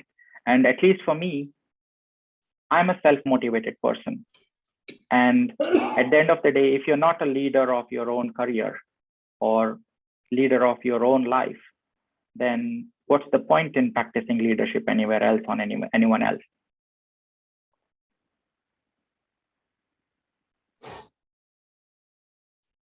I hope that answers, but I think that's something that is very individualistic. It varies. It's very difficult to say that what exactly motivates a person. It depends. It depends what life cycle you are in, what phase you're going through personally and professionally. So it varies. Okay, thank you, sir. So there is another one question. Can you say how the pandemic will has impacted the agriculture and how we can develop that agriculture in this pandemic? There is a question. I think, unfortunately, most of that has been forgotten. That's my personal view. But how we can definitely help is something that I think genomics and one of the points that I mentioned about a lot of agricultural produce. I think I would say, if I'm not wrong, the 2/3 of the agricultural produce, like the hard efforts, the sweat, the blood of our agriculturalists, the farmers, that is being wasted. Because at the end of the day, from the field, the soil, to the mouth, you are wasting in the journey almost 2/3 of the product. 2/3 of the produce is wasted. In the Nobel conference that I attended back in 2016, the topic was about your plate, your planet, and the food of the future. There have been a lot of efforts in terms of reducing the food waste, reusing some of the waste. I can give you one example. At that point in time, because one of the famous companies in the US, in order to produce the beans and the carrots, the farmers from certain countries, like, they had a very fertile land and they grew it like beyond the size of the packets that were produced. When it went into the processing unit, they were extra cutting them. Basically, that means if the carrot has grown, or like say the bean has grown extra long than the pouch that has been handed over to the packing unit, they have wasted more edges because to fit that within the packet.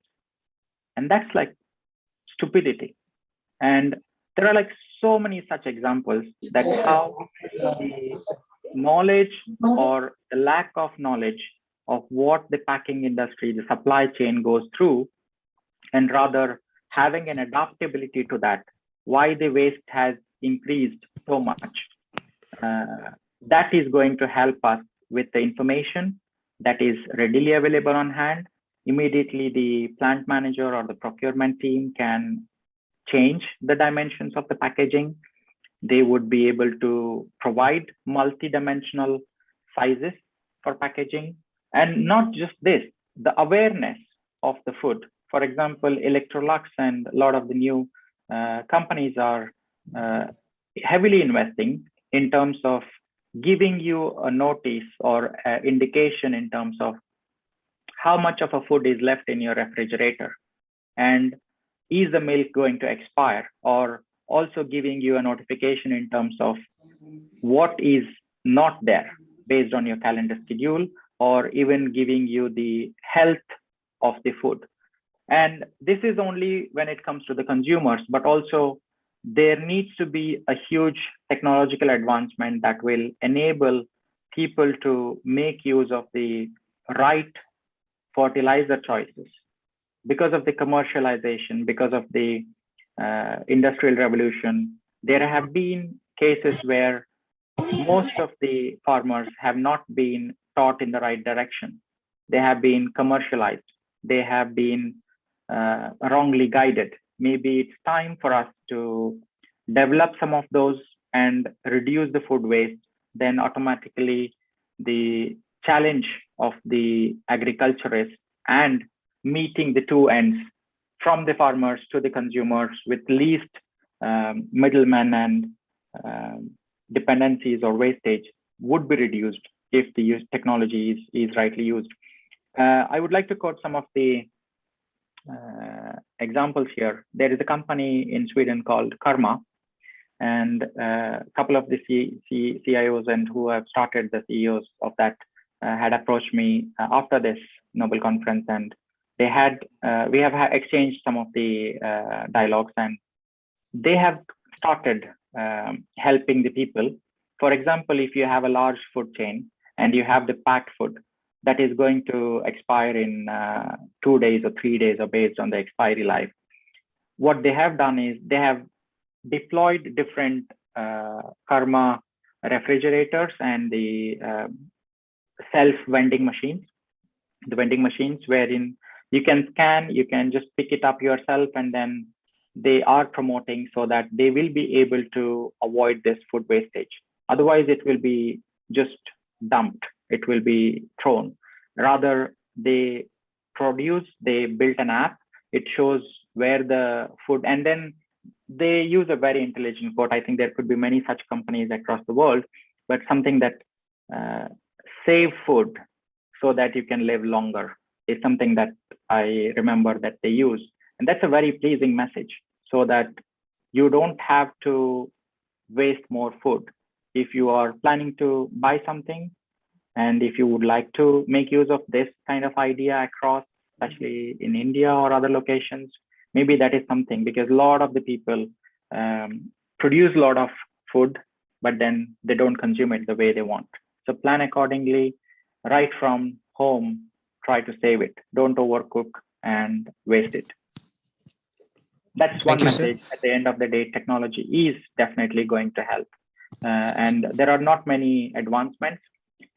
It's also a bit of an irony, because most of the R&D money comes from the large commercial setups who would want to pump in more money in the R&D for making more commercial benefits. Unfortunately, agriculture is something that has been ignored, but I think soon we will realize the importance of the food and the future for ourselves. Okay, thank you, sir. Another last few questions. So in brief, you can answer, sir. One is from, again, Dr. Ganesh, sir. Can there be a present or future of the leadership? Is that it? Is there any further question on that, or? Yeah, that much. And another one question is from Gautami, madam. How leadership is different from authority, in short? And the last one is, how to prove yourself loyal towards the institution? These are the three last questions, sir, that you please Sure. answer Yeah, it in short. I will try to take them quickly. And in terms of the present or future of leadership, the present is something that we have been practicing with physical appearance of leadership. Future is they will not be able to see you. Maybe your email is something that is going to be important, your virtual appearance. Maybe they're not giving attention to you when you're speaking. So improving the patient levels, understanding, and not always using the authoritative control that you have been given, trying to reach them, more treat them friendly, more treat them as a part of the team and not just a delivery unit, then that is what is going to help us to change the present and future of leadership. Okay, sir. Then how to prove yourself as a loyal towards the institution? This is one. Yes. Loyalty is something that is perceived. If each one of you feel contented that you are giving your best, you are not using any unethical practices, you are delivering much more beyond what you have been expected to deliver, that shows your loyalty. And my personal belief is that if you're delivering something, deliver that with a whole heart. Don't expect returns for everything, every pie for the delivery that you have made, apart from what you have been expected to deliver. That completely changes the loyalty. And it's I believe in a saying that trust factor is something that needs to be gained and loyalty comes with it. Thank you, sir. And the last question, how leadership is different from authority? In terms of the authority, person believes that, okay, if you're head of a unit, they have a notion or have had a notion that if they ask for something, people will deliver it. Maybe they will deliver it. And that is what is needed. That's what they are employed for. But in terms of the leadership is beyond authoritative control. You don't have to have an authority to be a leader. You can take on steps. You can act in terms of the emergencies. How many of you have seen taking leadership roles in the pandemic when someone needs in your society, in your apartments or in your colony that they would be needing help? People come, take leadership automatically in the crisis management, in the situations where there is no authority that has come in. Maybe take an example of accidents. You don't have an authority, but you will still take the role of leading, helping, and saving lives. You don't expect only doctors who are having authoritative control to come and handle the situation, or police or other regulatory authorities. I think that is where I would personally feel the difference of taking leadership doesn't mean that you need to go after the title or authority or the accountability aspects. You can lead and definitely take consent, work with the authoritative person, and you don't run your own show. So it should be a joint effort. There should be a meeting between or the collaboration between authoritative, control-oriented person and the leadership. And if it is the same person, there is no doubt that will be a fantastic team or organization or a setup. Okay, thank you, sir, for a wonderful interaction session of the question and answers. So without much ado, I request Dr. M.M. Maulvi, sir, for the presidential remarks. Over to you, sir. Dr. M.M. Maulvi, sir. Thank you very much, Zakir, sir.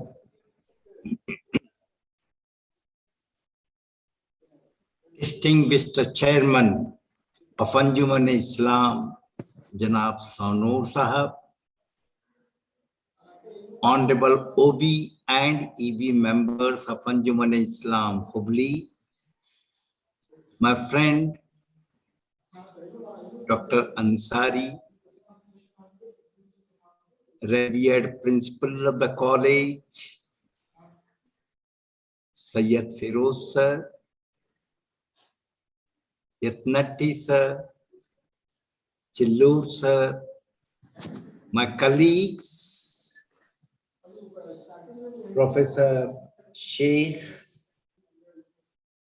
Ejaz Khan sir, Sadiq sir, and Zakir sir, and my revered delegates.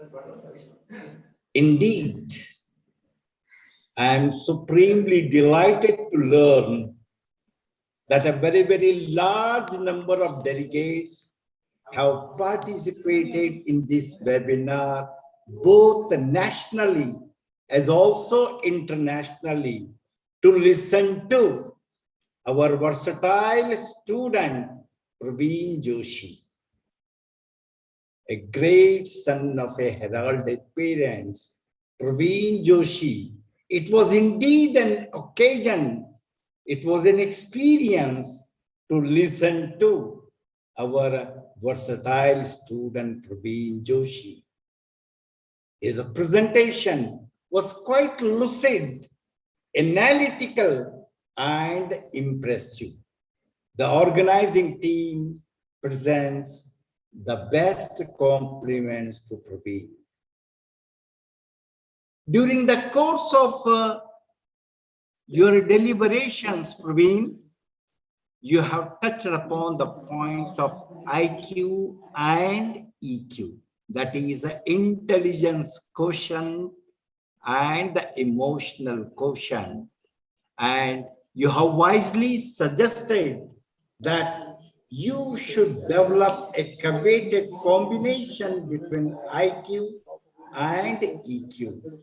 But I think IQ and EQ will grow fertile unless and until there is PQ. What is that PQ? It is the passion quotient. I am the firm believer in this fact. It is the passion which is the driving force which can transform all our dreams into concrete realities. Praveen, you are under the impression that leadership, it is an art. But I think as a student that it is more a skill, and a skill which is loaded with empathy and not with sympathy, because ultimately it is the empathy, objectivity, which should be the point of centrality. I am highly appreciative of the selection of your topic, future leadership and technology. Prepare yourself for the future. I really appreciate the selection of the topic. You are touching about the point about the leadership with futuristic vision. When you were touching upon that point, I was reminded of Dr. APJ Abdul Kalam, Pandit Jawaharlal Nehru, Atal Bihari Vajpayee sir, Sir Syed Ahmad Khan. Speaking about Dr. APJ Abdul Kalam, indeed we are fortunate to receive him in our campus to celebrate the 100 years of our Anjuman-e-Islam Hubli. We had organized a question-answer session where priority was given to the students. And one of the students asked a wonderful question. He said, "Sir, I don't want to stay in India." Then suddenly, Abdul Kalam sir asked, "Why?" "Because India is a highly corrupt nation." Then the answer that he floated was quite appreciative. Revered former President of India, APJ Abdul Kalam says, there are only two agencies who can eradicate corruption from the land of India. One, the mother, the first teacher of a child, and the second one is the primary school teacher. When I read about him, at an early age, he developed the concept of building a developed India by 2020. And when I have gone through that book, he has coordinated different sectors of the economy to build up a great and glorious India. And that should be the vision of a leader. Then Pandit Jawaharlal Nehru, who was very much impressed by former Soviet Russia and their 7 years planning. He was instrumental in introducing 5 years planning in India and developed a wonderful concept of building a socialistic pattern of society, where every citizen of India is getting an opportunity of equality to build up his or her personality and also contributes toward the development of Indian economy. He is the person who floated the concept of building a self-reliant economy. Then speaking about Atal Bihari Vajpayee sir, he was the firm believer in the fact that if at all we want to develop India, we should develop cordial relationships with our neighboring countries. Hats off to you, sir. Then Sir Syed Ahmed Khan, who was a firm believer in education. He was instrumental in building Muslim Aligarh University. And he was the firm believer in the fact it is only education. It is education alone which can not only break the shackles of our slavery, in the political slavery, but also it can build up a great and glorious India. So this is my isle.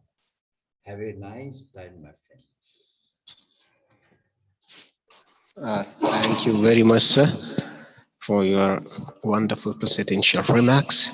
Now, at the last, I would like to ask Assistant Professor Mr. Ejaz Khan Balari to propose the vote of thanks. Ejaz, sir, to you. Thank you, Mr. Zaki, sir. At the outset, it's my very much honor and privilege to be a part of this international webinar on leadership and technology. First and foremost, very sincere thank to Almighty Allah, who has blessed us to organize such a wonderful, successful program today. Next, I would like to extend my very deep sense of gratitude to our Anjuman Islam's Hubli, Karnataka, India. The special thank to our President of Anjuman Islam Hubli, Ali Janab Al-Haj, Muhammad Yusuf Saunur Sahab, all the office bearer, education board members, and other members of Anjuman Islam Hubli.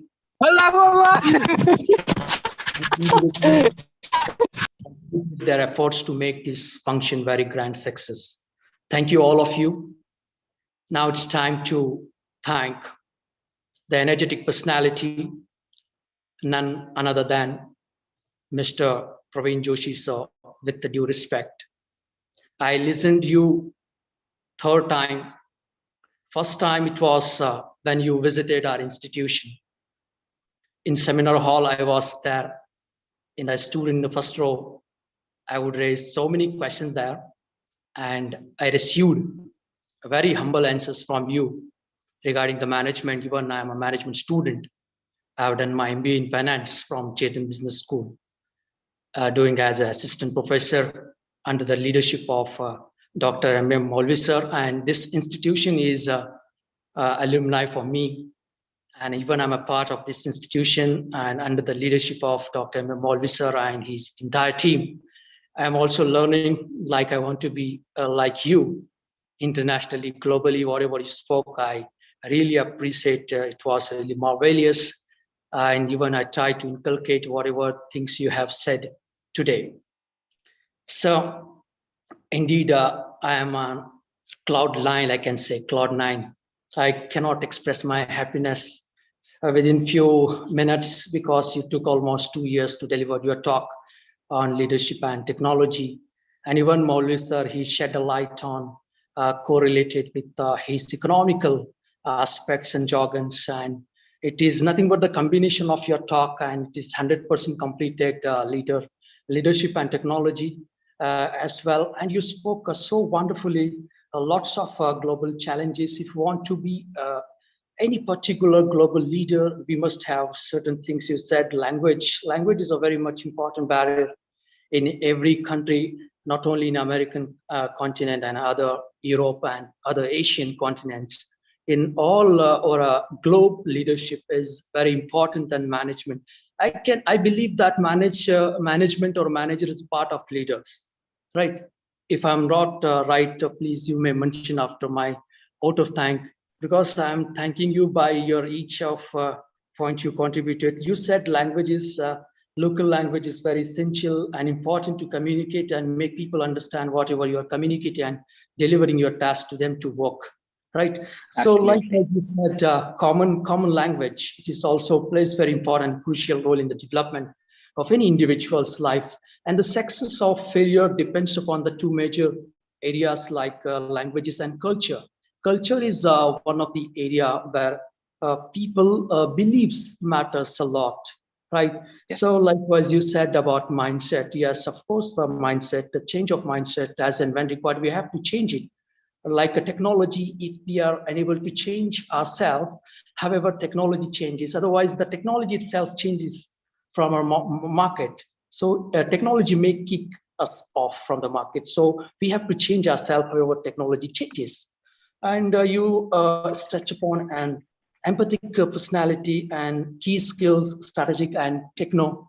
Likewise, the right direction, we should be in our right direction so that we'll achieve our vision, mission, and goal objective in time. If we exceed our time to achieve the vision objective, it is nothing but we are not at all reaching our time, because once we have 1 year time to reach at a particular place or destination, we have to reach within that set target. If we exceeds, it doesn't mean to having a vision, mission, and goal in our life. What you believe, what I understood by your communication today, my resourceful person, Praveen Joshi sir. If I'm saying anything wrong, I apologize, sir. I apologize. No, you're absolutely right. Thank you very much for wonderful remarks, Aizaz and Maulvi sir. Thank you, sir. Thank you so much. It's from my very deep and bottom of heart, on behalf of Maulvi sir, on behalf of my President of Anjuman Islam, Muhammad Yusuf Saunur Saab, and his entire team of 52 or 51 members, office bearer, education board member, executive council, hospital board members, and other members directly or indirectly connected with Muhammad Yusuf Saunur Saab, and my colleagues, okay, Professor Zakir sir, Shafi sir, Irfan sir, and our main campus. They are the leaders under whom we are learning it. Special thank to our administrator. He's the great supporter for us in every walk of our life. I would mention his name, Dr. M.F. Ansari sir. And I must take the names of coordinators of Dr. S.M. Chillur, IQAC coordinator, and Dr. N.S. Yatnati, NAC coordinators, who always support us to make every function, not only this international, but we had so many events, so many competition. I was the part of national, what we could call, international quiz competition. I'm just forgetting by listening your talk and communication. No problem. Lots of supports we are getting from our colleagues, our higher authorities, our leaders, I believe. Now I would mention. Okay, last but not the least, I would extend my thank to each one of the participants participated across the world, I believe. Okay, maximum of country participated. I have been watching the list from various country. The participant participated apart from their busy schedule to listen. Our very great resourceful person, Praveen Joshi sir from Sweden, and all the participants. Thank you very much for joining us and patiently listening. Our resourceful person from long years. Thank you so much from my bottom of heart. On behalf of even Praveen sir, I thank each one of you for your sparing valuable and precious. Thank you so much. So I hand over to Praveen Joshi. Okay. Thank you Thank very you, sir. much, Aizaz sir and Malvi sir, and each and every one who have been making this event successful, for patiently listening to me and sharing your views, wonderful questions, and also how Dr. M.M. Malvi sir connected it back to his tremendous experience and expertise in teaching leadership for each one of us. I would like to be helpful, and feel free to reach me if you have any questions. If you need guidance, I am always there to support our prestigious institute and each one of you. You can reach me anytime. I am always reachable, and just drop me a message and you will be able to get possible answers. If I don't know, maybe I will guide or redirect you to the right persons who could help you or clarify your questions. That would be my contribution to the society. Thank you very much, Praveen sir, for this wonderful session what we have proceeded and conducted. And I would like to thank all the participants from around the world that they have participated in this webinar. And within 15 days, you will get your certificates of this participation certificate of this international webinar. And because there is a huge number of participants, so daily there will be only 100 certificates that we are going to provide. So please cooperate that everyone will get the certificate. Don't worry about it. So it will take 15 days for you to just cooperate with us, and everybody will get the certificate. Don't worry about it. And Praveen Joshi sir, please make me the host. You are the host now. Yes. Yeah, and I thank one and each one of the each members who have contributed in this success of this webinar.